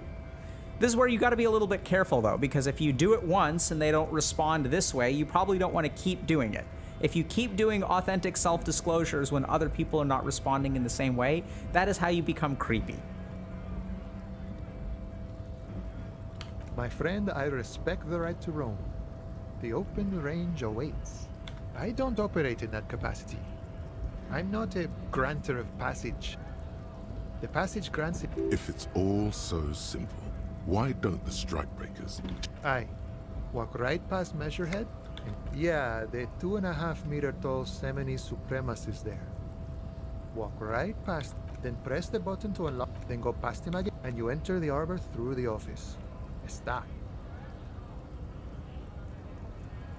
Don't worry, I'm sure it's not completely impossible. For example, or you could convert to a Semini supremacist worldview. Or, maybe it actually is completely impossible. Not yet, no. Jean-Luc himself would say the philosophy has proven overly heroic for the scabs to convert to. Not enough in... Sure. You know, serious business. I'm sure the big boss will be... He's a chatty guy. Wants to talk about the strike. Return once you've met the union boss and are on a better footing. Okay. Okay, so it looks like it's hard to get up there. Bastards! We have a right to work! Hold up and stay frosty, everyone. Cops are here. You here to fuck with us? Beat the honest worker down. We're here to fight for a cause. Stripes usually have problems with people who have causes. Good. We're fighting for a cause here. Right to work! Right to... Besides, we're not that different. It helps if people see us talking, cops and strikebreakers together. Shows authorities are on our side. Build rights of people, rights of workers. His manner of speaking is wooden, the tone of voice bland and uninspired, almost as if compiling replies from a set of learned phrases. Yeah, so when you rehearse lines over and over and over again, it becomes a little bit harder to have them limbically charged. So when we speak, our emotions can inject into our voice. And generally speaking, the more emotionally you speak, the more you can engage other people's empathy. And if you say something over and over and over again, it actually reduces the amount of emotion that you feel when you speak. So this is part of the reason, so we can use this advantageously in terms of giving speeches. So if you feel a lot of anxiety and nervousness, practice is going to reduce your limbic injection into the speech, which is a good thing if you're anxious or you have performance anxiety or something like that, right? If you feel nervous for giving a speech. And at the same time, if you over-rehearse it, it's going to sound like flat and won't sort of like kind of inspire the people the way you want them to. Might be time. Don't let the fat bastards tread on you. I don't trust cops, but I can see you understand the right to work! Right? Maybe you should ask them. We have families to feed. So do we, Scott. Call me mañana. We were promised work. We'd be in there, working, if the bastards hadn't shut the gate. Main gate's locked. Would take heavy ordnance to bust it open. Could try to get in through the secretary's office. And I don't mean the scrawny mess punk either. I mean head measurer, or whatever he is. Why don't you go arrest them instead? It would be better for the neighborhood if you went home, at least for... No! They will give up eventually. Or get drunk. Leave the button unguarded. Then we charge. Have fun. Union shits are on full strike. Don't think they're going to let you through the gates. I'm trying to meet their fat boss. I know nothing about murder. Ah, his reply is snappy and terse. Seems like maybe he does know something. The mention of a killing sends a barely noticeable shiver of tenseness through him. Interesting. So this is important interviewing technique, okay? So, let's talk about this. What do y'all think is the right answer? Do we press him? So when someone says they don't know anything, Yeah, so I'm going to go with 2, right? So generally speaking, we're going to talk about going meta, which is like if you say, hey, do you know anything about A? And then someone's like, I don't know anything. And then you're like, you're sure? So you're kind of pushing them into a corner, right? So they've already said one thing and they have to contradict themselves. So we're actually going to go with number 2 because we don't want to press them. We want to go meta and sort of say, hey, I noticed you were getting tense. What's up with that? What are you talking about? I'm not tense. Yes, he's tense. Right to work! It's shameful. Cops doing nothing. You should bring backup. Open up the gates for... Why not? I see numerous reasons. Pity. Let us work! Which one did we do? We were promised work. We'd be... The physically impressive man tower has turned his attention back to the gates. Okay. A lorry stuck in the traffic jam. This big, heavy Grad-made machine. The windows are clear. They've been recently washed.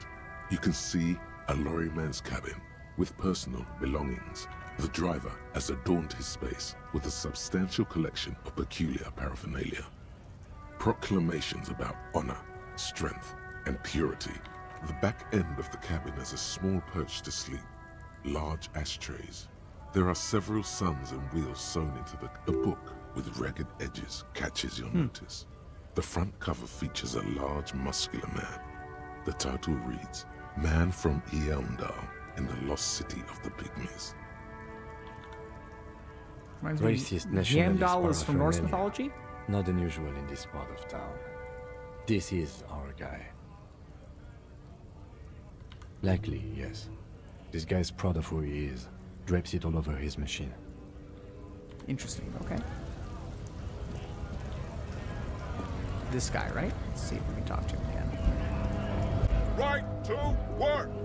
Right to work! When a bunch of ungrateful, lazy cockroaches can't get... Beats me. They mumble nonsense about honest men and women with rights to work. We came here to help the harbor run smoothly in time of crisis. If union fucks don't want work, they ought to let in those Interesting. who do want work. Okay, Bifrost Gatekeeper. I have a question. Why do all these men... You think they follow because I'm big and loud? No. They follow the rules of the market. You've been talking to him for quite a while now. Something is off with this guy. Ask him where he's... What's it to you? Am I a suspect? Done no crimes. I only fight for the rights of people. We're all workers, right? Workers stick together. Came from the eminent domain, Jamrock. Backgrounds in odd jobs, heavy lifting, cargo hauling, bouncer work. I know the drill.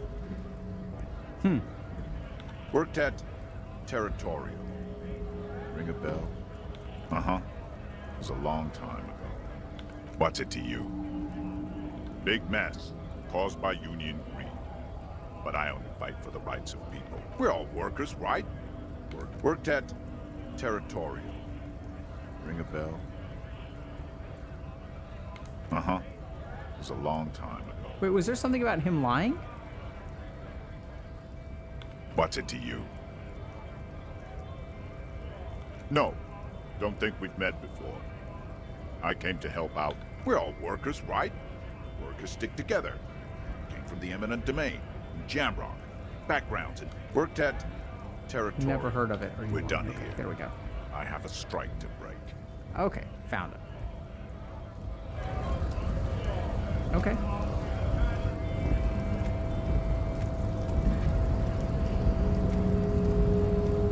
Nobody betrays your degeneracy. Yeah, Measurehead. His body totally betrays his degeneracy. Don't say anything. Size him up first.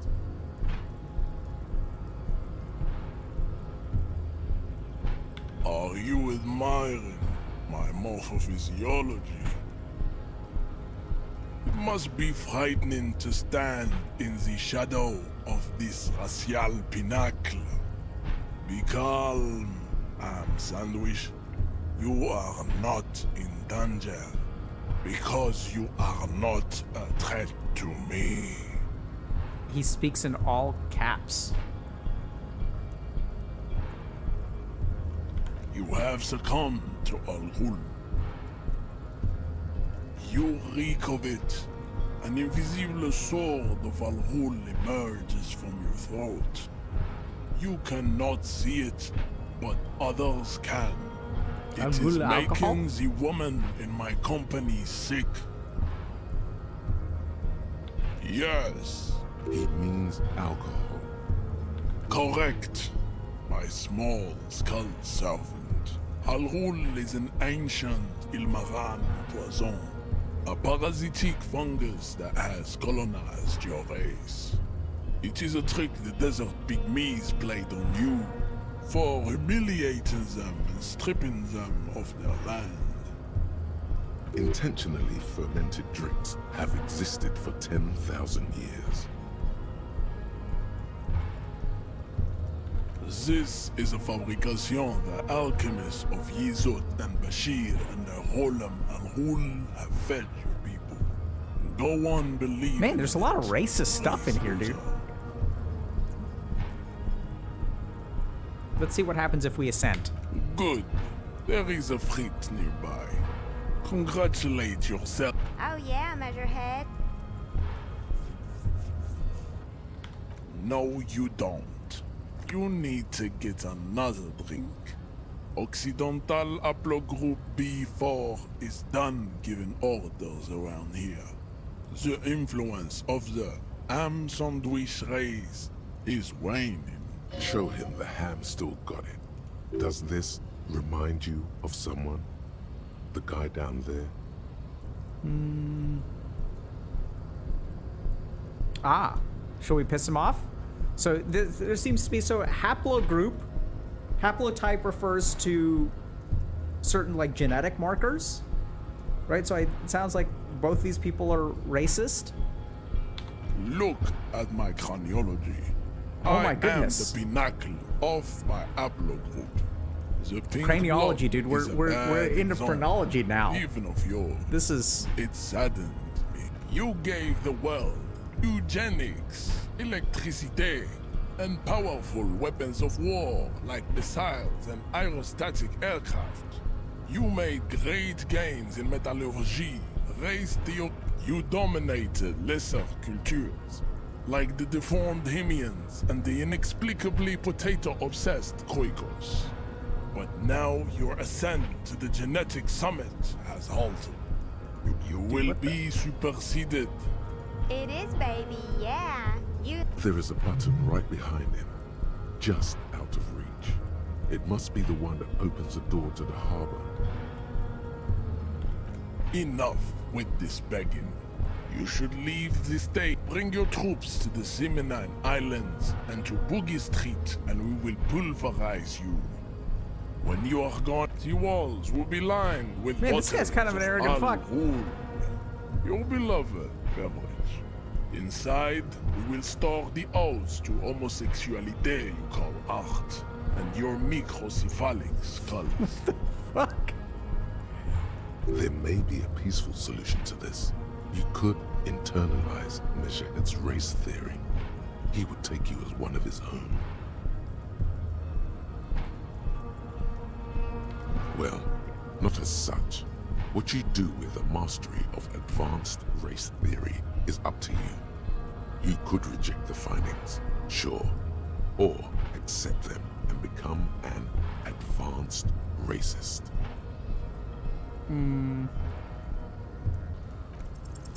Ask what kind of races there are first.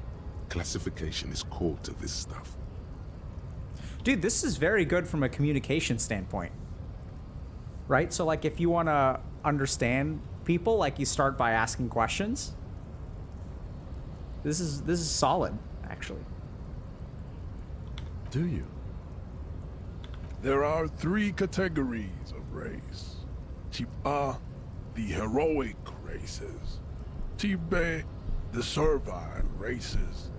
Those are the Simonese, the Areopagite, and the Occidentals, excluding the Maun, of course. The Maun are riddled with eczema to the point where they find it impossible What on earth? Dude, this is some weird... all lactose intolerant. A receding genetic pool has led the Mound on reprehensible street parades. In Mound cities like Stadskanal and Frittte, wearing wooden clogs on their feet and little green tassels on their hats. You know them by the names of their nation-states. The Oranese, the Gotwaldians, and the Königsteiners. My people simply... Mahoon is a derogative term for first world people of Gotwaldian descent. They do not all have eczema. Also, people of Katla, like the Suru and the Uhu, are much more lactose intolerant. In some municipalities of Oranje, people do wear shoes made of wood to street parades.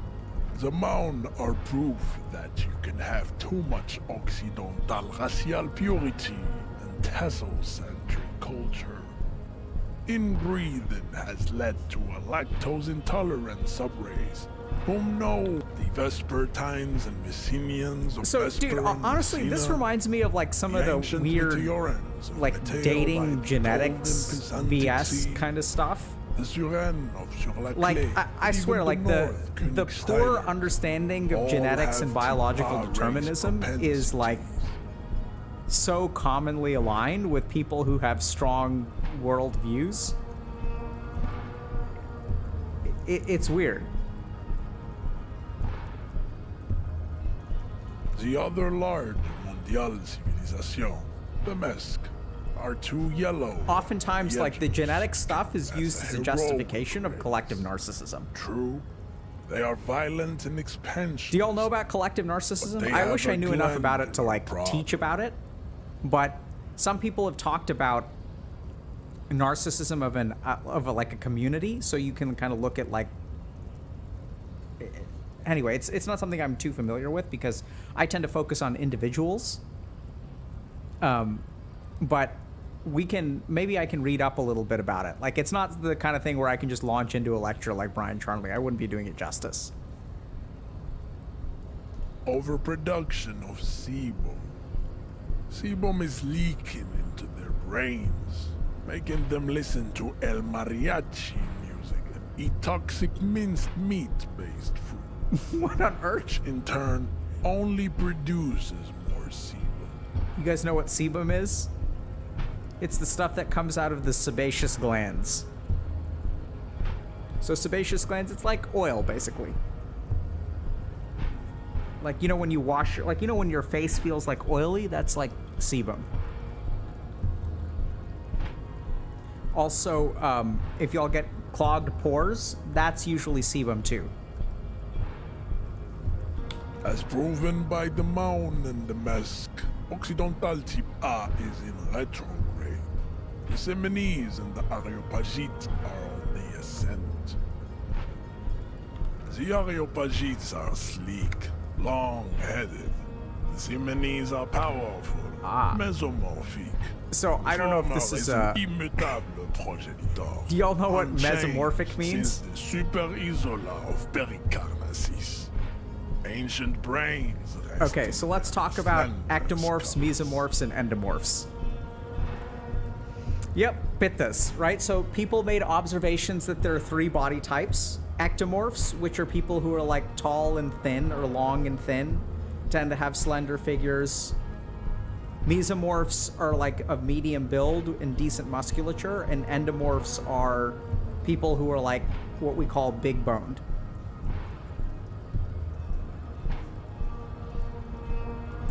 There is a correlation with these 3 body types in Ayurveda. The Ayurvedic people, so there seems to be some overlap in the observations, we should say. But the fact that this guy is talking about mesomorphs, I don't think is a point in Ayurveda's favor. Are these body types found in anything scientific? Yeah. So there are like clear observations that like we kind of know this, right? That some people have fast metabolisms. Some people are what we call big boned. So this is an accurate observation, but the underlying theory behind them, I think, is false. So, for example, we have 3 germ layers in embryology, And people sort of assumed the words ecto, meso, and endo refer to germ layers from embryology. And there was sort of an idea that like these three germ layers are respectively dominant in these three different types of people.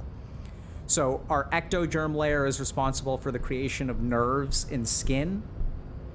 Our mesogerm layer is I think responsible for like things like muscle and bone maybe.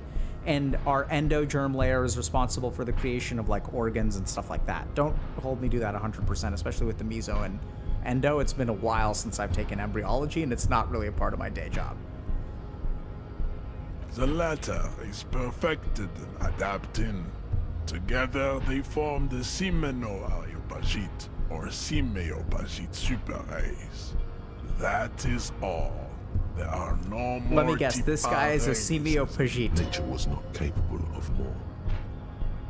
Type B are the unheroic races, amorphous non-competitors of the group. The Koikos of Grad, Hugo, Zimsk, Shest et al. Are what you would call white officer in a suspect description. Yes.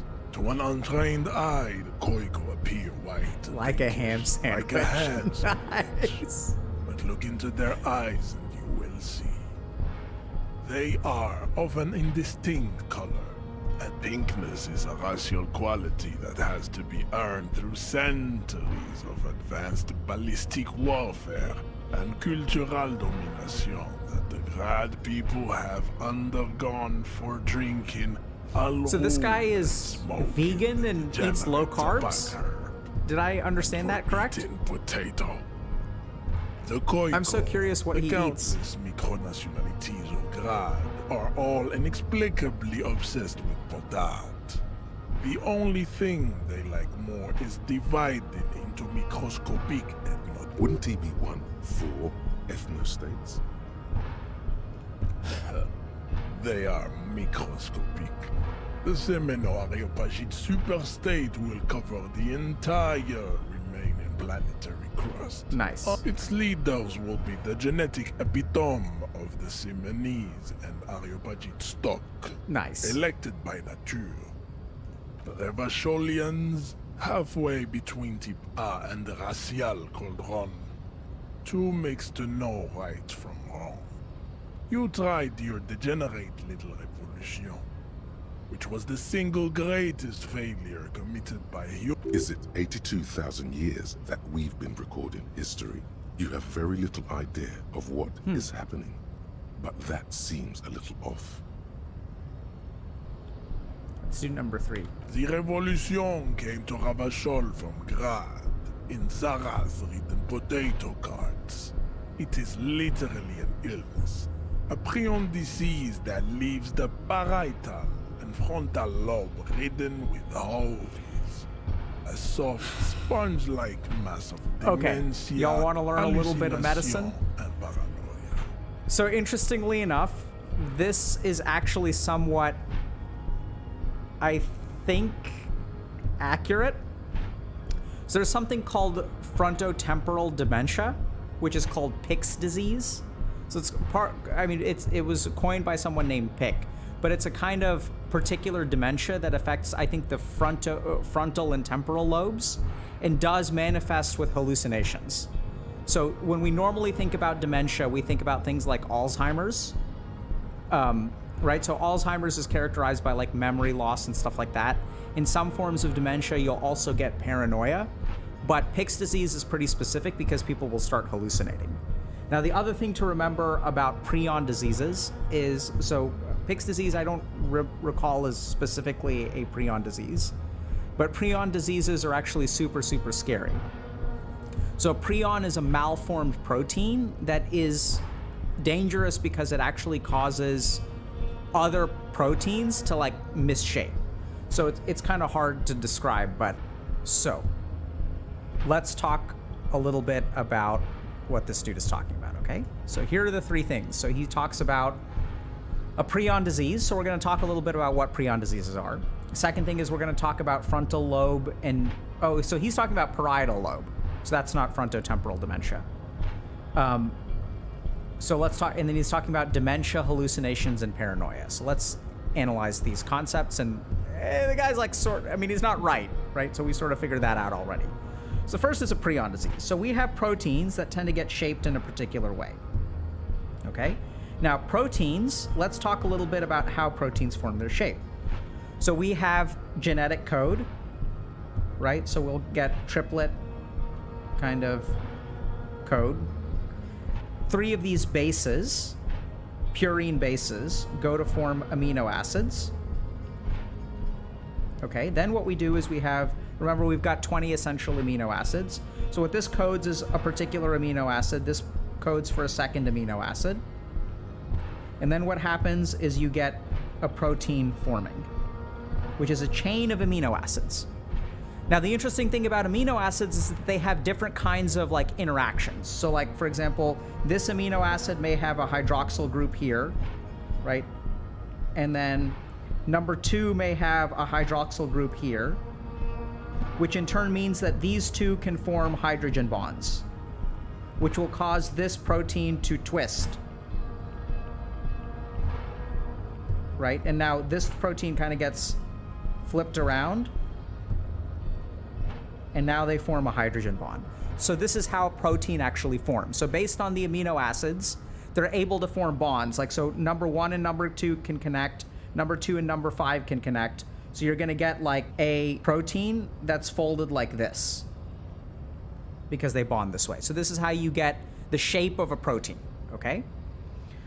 So a prion is scary because normally we have this shape, and along comes a prion, which is shaped like this. But the tricky thing about a prion is that when a prion interacts with this, what it actually does is converts this to this. So now we've got 2 rectangles, and there's another square here, and then the prions go and touch that. And then suddenly what the prion is doing is actually changing the shape of all of our proteins. Now this is a problem because our proteins tend to interact with other machinery. So this square fits into this slot pretty easily, whereas if I have this thing cannot fit into this slot. So that's what sort of ends up messing up. So what happens is prions will cause aggregation. They'll cause change of the tertiary or quaternary structure of a protein. They'll change the protein's shape. They'll kind of cluster together, and then they no longer function. So then normally what you've got is a cell which has all our proteins, right? And it's got all our little receptors like this. And after you get a bunch of prions, what happens is we're still producing proteins, remember? Because the other thing is that proteins get broken down by machinery as well. So they can't even once prions start changing the shape of our proteins can't be broken down because they can't enter the trash can anymore. They can't enter the recycling bin. So essentially what happens is our proteins end up aggregating like this. And now suddenly the cell can't do anything because it's filled with this crap protein. Then the cell dies. This results in neurodegenerative disease. Now what makes prions so dangerous? It's the fact that heating them doesn't necessarily cause them to break apart. So even if you have mad cow or something and you eat the beef from mad cow, even cooking the beef to, let's say, 165 degrees of Fahrenheit or internal temperature, which is enough to kill all the bacteria, is not sufficient to denature the protein. And even if we think about it, if you cook meat, right, it still retains some of its texture. So you'll still have fibers and stuff like that. It doesn't turn into jelly. So they are heat stable, which means you can't cook them out, which means that if you eat them, you can actually get a prion disease. That's why prion diseases are so scary. So he's talking about prion disease. That's a legitimate thing. Now let's talk about dementia and frontotemporal dementia. So dementia tends to be characterized by all kinds of memory problems. It's essentially degeneration of the brain. So as the brain starts degenerating, we start to get different kinds of things. So we get memory problems. This is very common. And there are many kinds. Sometimes we can get paranoia. In late stage dementia, we can get movement issues, rarely, if it affects our basal ganglia and other parts of our brain. Rarely do we get things like hallucinations. So there are a couple of specific types of dementia. One is frontotemporal dementia, or Pick's disease, as it was historically called. Generally speaking, in medicine, we've moved away from naming things after people. Interestingly enough, this probably started with a push against Nazism. So back in the day, a lot of the diseases were named after German and Japanese scientists, who then became politically not people that we wanted to honor. So we started moving away from like naming things after the people that discover them to more descriptive names, which I think is better from, you know, being a medical student anyway, because it's like instead of memorizing a bunch of random names, you're sort of memorizing like what the disease actually is. So Pick's disease, and now let's take a look at take a look at this, okay? So this is a normal brain, okay? So this is like activity of the brain. So if you guys look at Alzheimer's, what do you see is different? So you tend to get volume loss that's pretty uniform. Do y'all see that? So it's like Alzheimer's is a degenerative process that is not specific. So if you guys kind of notice, you're seeing volume loss, general atrophy all throughout the brain. So this seems to be affecting the posterior regions a little bit more, right? But you can see like, you know, there's less redness. So this is a uniform volume loss. Now, when we look at Pick's disease, what do we see? We see a conspicuous absence of activity in the frontal lobes and the temporal lobes, right? So this left temporal lobe seems quite worse than the right temporal lobe. For people who are wondering about neuroimaging, it's actually reversed, because the way that we image people, we're looking at their feet. So imagine someone is laying down flat in front of you. So the right side of their body is actually going to be over here, and the left side of their body is going to be over here. So Pick's disease affects the frontal lobes and the temporal lobes, can manifest as hallucinations. Okay? There are a couple of other really interesting diseases involving the brain and stuff, like, so familial fatal insomnia is another example of like a really interesting form of dementia where it's exactly what it sounds like. It's familial fatal insomnia. So there's some kind of autosomal dominant, probably, gene that codes for a protein that prevents people from going to sleep. So it's inherited, very dangerous, tends to manifest later in life, usually 40s or 50s.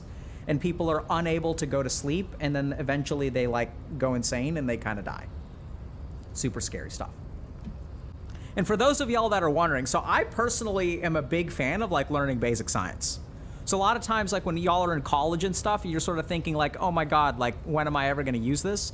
So as a psychiatrist, like I don't use biochemistry, but I learned it pretty well. So I strongly recommend, like, y'all should learn, like, you know, there's a lot of people who are like, oh my God, I'm never going to use this. Like, you never know what you're going to use. And understanding, like, the basics of science, like, I'd say learn biology, learn chemistry, learn history. Right? Like, learn this stuff. Learn about religion. Learn about philosophy. Learn about physics and biochem and stuff like that. Like, you know, you may think it's irrelevant, but, you know, this is, like, understand that this is knowledge of the world. For thousands of years, human beings have not understood what the world, how the world functions, right? So people come up with crap like this as a result. This some weird pseudoscientific BS. Yeah, the moral of the story, if you don't want guru, don't eat human brains. That is correct. Right? So guru is a prion disease that I think is endemic to Africa, where they have a ritualistic practice of cannibalism after someone passes away. Guru. Oh, Papua New Guinea. Okay. The Let's keep going. revolution is fatal, familial. Hey! Hey! Holy! You gotta be kidding me! Passed from the what? To the occidentals. Chat! But not predicted! Look at that! Trade roots, holy crap! Potato acid, the prime component of the potato plant. What? Dude, I swear to God, I've never played this game. Dude. What on earth? Okay. So once again, he is correct. So he's talking about, it's a hereditary prion condition, right? Familial fatal insomnia. But not sexually, probably through trade routes and potato acid. The prime component of the potato plant. I don't know what he means by that. I don't know if he's referring to, if he's talking about potato acid. Dude, these people did their homework, dude. Let me tell you what. Yeah, so I was going to say, like, if he's talking about the potato acid, he's probably referring to an amino acid out of potatoes. Hence the man's hatred for potatoes. So if you thought that familial fatal insomnia could infect you through eating a potato, right? But there's also like, you got to remember that this is not make sense, right? Because if it's familial, it's like heritable, right? So it's inherited. And now he's talking about STIs, so it's not sexually transmitted. So he's like, his lack of understanding of science is really getting confused. Enough of type mediocrity. Types CF are a museum of failed chimeric experiments and tragic maladaptations. They are tortured creatures waiting to be put to sleep. Your morbid interest in them worries me. Lesser races like the mosquito, a grotesque mixture of a masked woman and a Semenese man. Only possible if the mother is... The mosquito is born sterile, like a donkey. All they have left is to ride customized motor carriages with hydraulic suspension. Holy Listening to aggressive El Mariachi music. How racist can you Seems get? unlikely that two human beings produce genetically sterile offspring.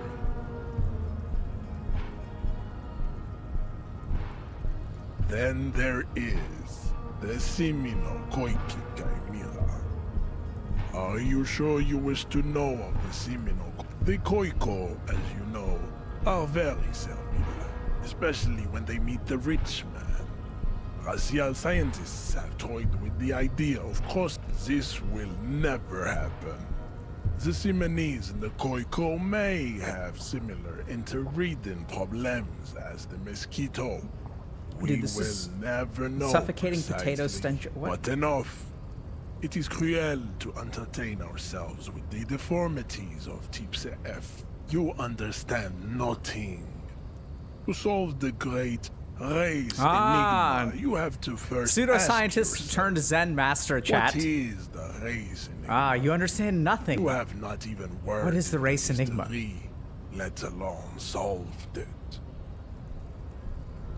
You need to internalize what you have heard here today, then return to me. This clarity does not come instantly. I cannot possibly imagine what else we have to discuss, Tibere Vasholian. Your love for disco music and venereal disease? All right. How do I internalize? Can't I internalize a thought somehow?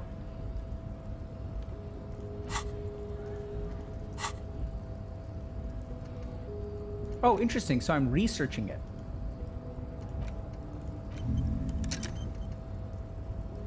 Okay. So I have to internalize it. 1 hour and 40 minutes. Okay. Okay. Yeah, can I think for a second? That's what... See, chat, we're well prepped for this.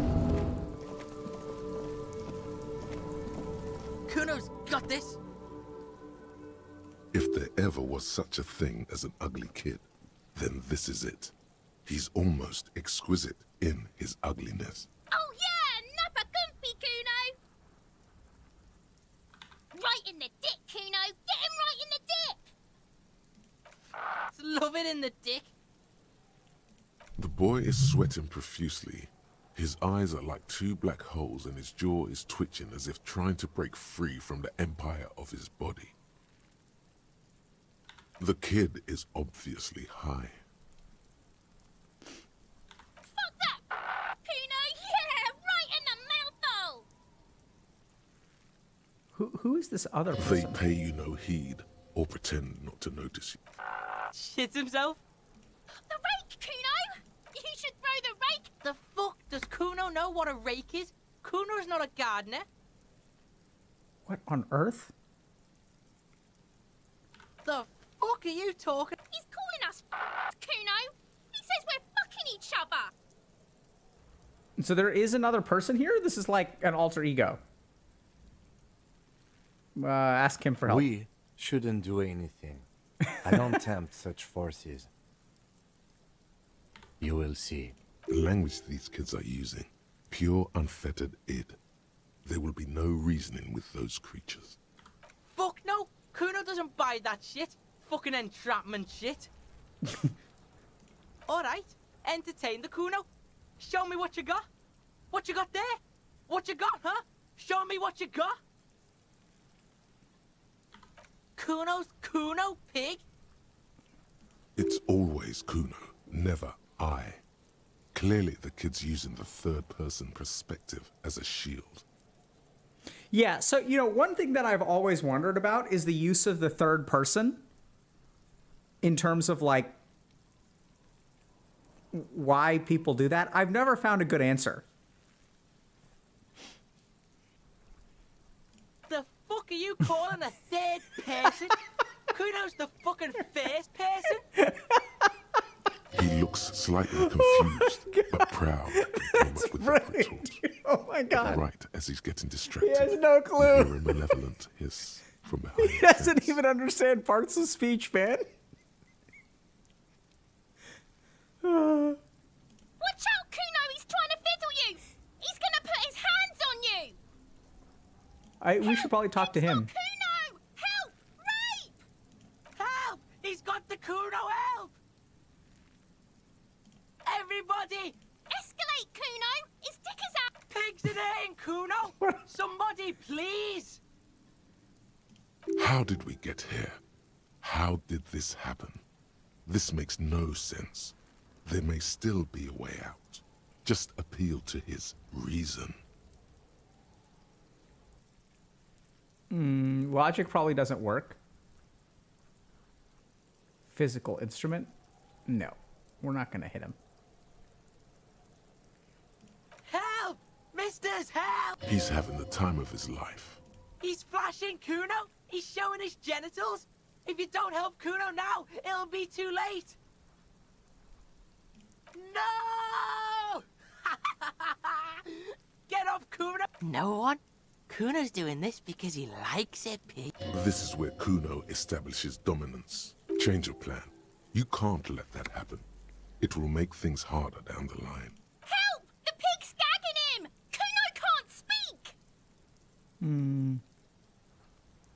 You put him up to this yourself. When you Listen to your friend. Help! The RCM is right. Fucking logical. Help! The logical pig is fiddling Cuno. What on earth, dude? Help! Look. I know you wanted to hit me. You got that. I'm gonna fuck that Cuno up, look. The Cuno's dad gets. Relax. He can't read your mind. He doesn't know you were thinking that. Yeah, so I was tempted to launch into another lecture about, you know, kids acting out. But I don't know, man. Does Cuno win? What do y'all think? 1, 2, 3, 4? 4? I can. Cuno can smell that violent shit. I'm gonna fuck that Cuno up. I'm gonna shut his shit down. You know what? You're nothing. You're a joke to Cuno. Cuno. Backing up was a bad idea. Cuno turned you into his prison, bitch! No, you're not.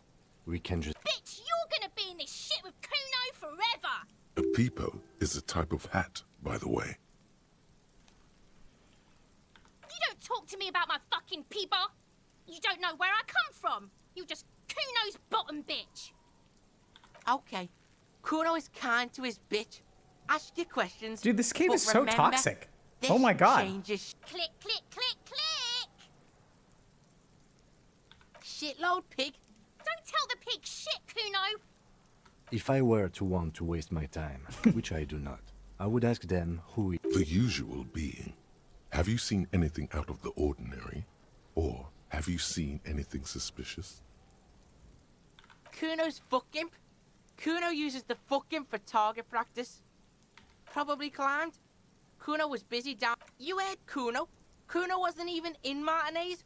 Cuno wasn't in Revachol. I don't know. Some fucking... Mesk or I don't know. Some other place. There is no Night City anywhere. That sounds like the name of a city in some pulp science fiction novel. Why you gotta be riding Cuno's ass? You haven't been where Cuno's been. You wanna know where Cuno was? Don't tell him that! It's not fucking lame. Cuno's building Cuno's City. Night City. Raid City. Lame! That's the name of Cuno City, bitch. Get the fuck off Cuno's back. This shit ain't about that. It's impossible to deduce what it is about, at least for the moment. Just a couple of pigs sniffing around in the dirt. Yeah, you tell the faggoty, Cuno. Looks like you're a faggoty now, whatever that means. The suspicious question doesn't really work in antagonistic situations. You're testing Cuno. Get lost, The fuck about it? You're test. Get lost. Right, pig. This is where Cuno plays with his little wooden choo-choo. Fuck do you want with it? Don't be wondering about Cuno's shit, pig. Fuck does Cuno care about your hunch? That's your shit. You figured it out. That's just some shit roofing gimps left behind. There it is. That strange feeling again. As if there was more than meets the eye about that pile of roofing material. I don't understand this. What? In an eye. Fuck are you talking about? Ask me a... They're trying to make you feel stupid, Cuno. You glance again at the roofing material in front of the shack. Yes, you should go back there. Dunno. Keep that garden. Kipt is a pejorative term used to describe people of South Seminese or Areopagite descent. It used to be a common first name among the Areopagites. Look, Cuno doesn't explain shit. Cuno just says shit. Yeah, her. What was she doing in the greenhouse in March anyway? What kind of guard? Yes, it seems suspicious. You don't like things being like that. Look at that fucking shit. You're trying to get Cuno killed. Fuck does Cuno know? The lieutenant takes a... It's a trap, Cuno. Don't climb it, Cuno. Yeah, whatever. Cuno doesn't give a shit. Yeah, the kingdom of Cuno. Yeah, whatever. All right. Cuno doesn't give a shit. Number 5 or number 6? Let's do number 6. Cuno doesn't... Or do we need to wait till tomorrow? +1 has ammonia. So even with a +1, I have an 8%? Does that make sense?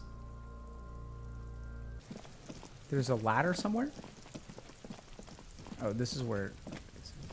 Do this, right? An inconspicuous pile of the roofing material, Eternite. Because there's a secret door hidden behind the panels of Eternite. There it is.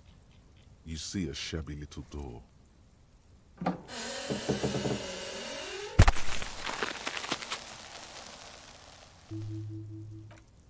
What is this then? A tool shed?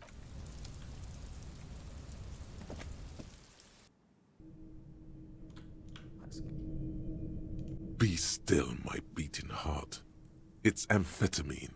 Sweet amphetamine. The lieutenant isn't studying the powder. There's a good vague way to ask where he stands on drug use. Professionally, I mean. This is great, dude. Number 3 for the memes. No, I'm just a regular detective, thank you very much. Perhaps not. This is below our pay grade. See that ladder there? It's probably another way into the industrial harbor, no? A secret path. Hey, we got some real. Some hay ice. All right, can we go down here? The doorway is gonna collapse soon. Monies? There we go, more money. Oh.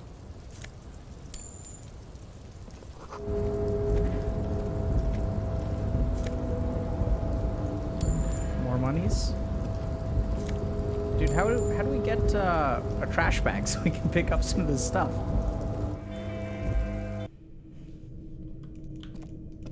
All right, shall we?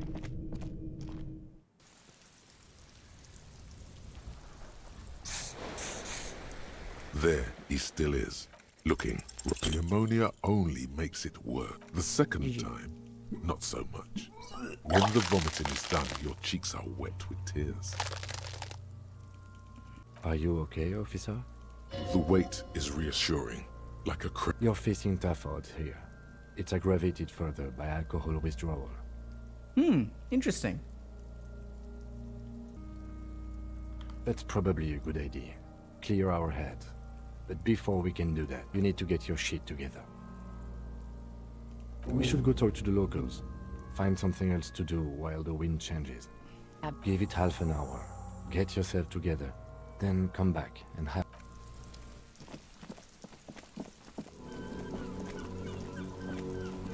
This Post Lavatorie mail collection box has been heavily vandalized with graffito. A closer inspection. Nice. The box seems happy.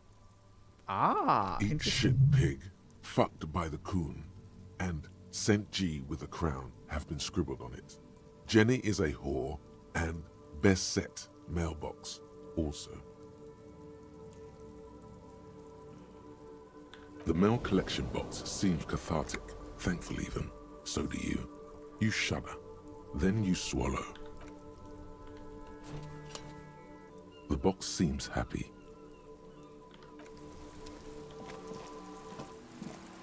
Hello, sir. Step right in. The store is open. Are you interested in a new and exciting book? It's a bookstore, sir. We sell books, Ooh, board postcards, games. and some board games. It's called... Whoa, whoa, whoa, whoa. Hold your horses, little girl. What is a book? What are we, like, pretending to be human here? This is weird. I think we should know by now how to be human. Don't be ridiculous. I know all these things. That is a book. They have stories inside them. It's like someone told you. A postcard is a small cardboard picture. You can write a few words on the other side. She is unfazed by your questions. She would consider it impolite to point out. Board games are like little games on a table, made to pass the time. Dude, these are excellent there are answers. Several different ones, but sailors here mostly buy cards. My pleasure. Anything else you'd like to know? Okay, sir. I'll try to answer any questions you have. My name is Annette, sir. My mum, her name is Plaisance. She owns the store. She's inside minding the register or organising the stock. Feel free to step in and browse our wares. I'm signalling that the store is open. Otherwise, people might not know. They'd miss out on the crime, romance, and biographies of famous people. This is sad, dude. A sudden gush of wind turns the pages of the books on the counters. She covers her face, smiling. But she's cold. What do you think, 1 or 2? Kind of you to offer, sir. What could you do to help her anyway? Oh, no, sir. I'm happy to help Mum by luring in customers. Besides, I have some hot juice in my vacuum bottle to keep warm. I do my studies at home at the moment. I have to help Mum keep this place running.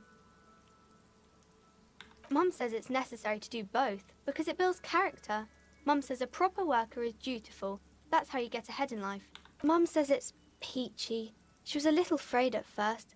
There's talk about this house being cursed. Behind her, the window has been boarded up. You sense the boards creaking, twisting for a second, and some kind of doubt in her tense shoulders. Cursed in the way that makes them say that no business has ever really thrived here, sir. That they all go, Ah, silence, chat. Let us use silence. well, they run out of money and have to stop doing business. We can go into the bookstore and ask about the case. But I don't see much more to... Yes, please do look at our wares inside. The postcards and board games you asked about are also there, sir. Nothing really, sir. Mum doesn't allow me to sneak around in the back rooms or the cellar. I don't really know what's there. It does not manifest itself in any way. It does not exist. I liked it better when we were talking about whether it's no such thing. Anything else you wanted to talk about, sir? Maybe I can tell you about some of our books. Crime fiction is about murders or burglaries or things like that. And the work of a policeman or a private detective who's trying to solve a crime and catch the criminal. Philosophy, chat. Crime is what we were solving before this conversation began. It's exciting to people, I guess. They get to imagine you don't look much like a policeman. Didn't mean to offend, sir. Sorry, sir. It's just that you don't look like Dick Mullen. Head? Yeah. No, it's your soul. Your blue soul. I'm not sure I understand. If you say so, sir. He's just a fictional character.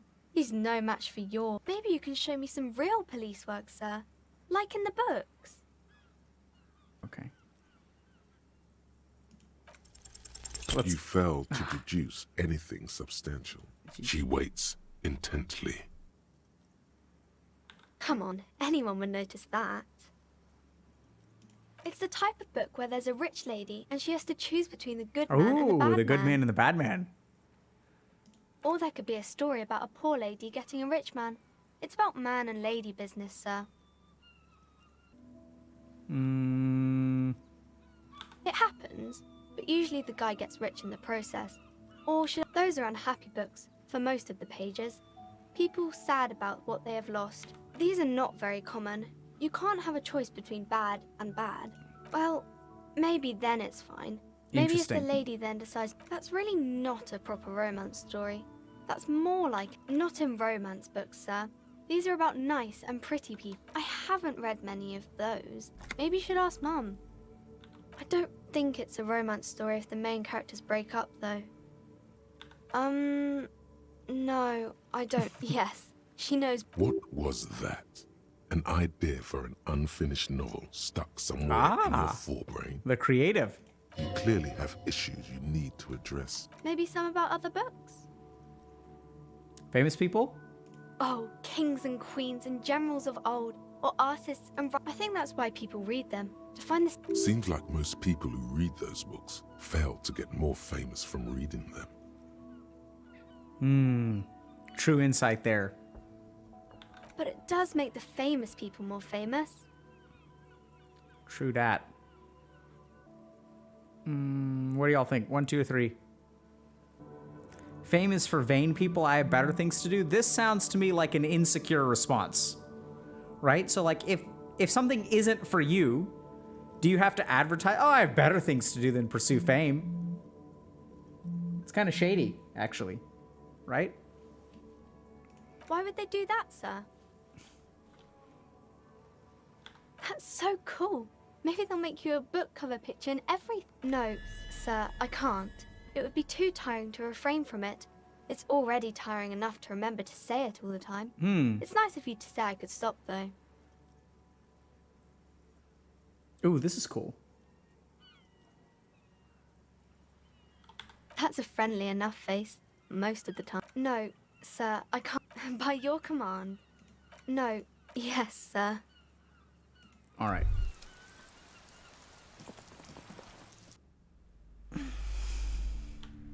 Lousy auras there. No, role-playing games are popular among those types. You know, who are into those kind of things. Personally, I don't like it. What is she talking about? Is she talking about us, chat? Okay. Advanced race theory. All right, chat, we're gonna save. And we gotta bounce.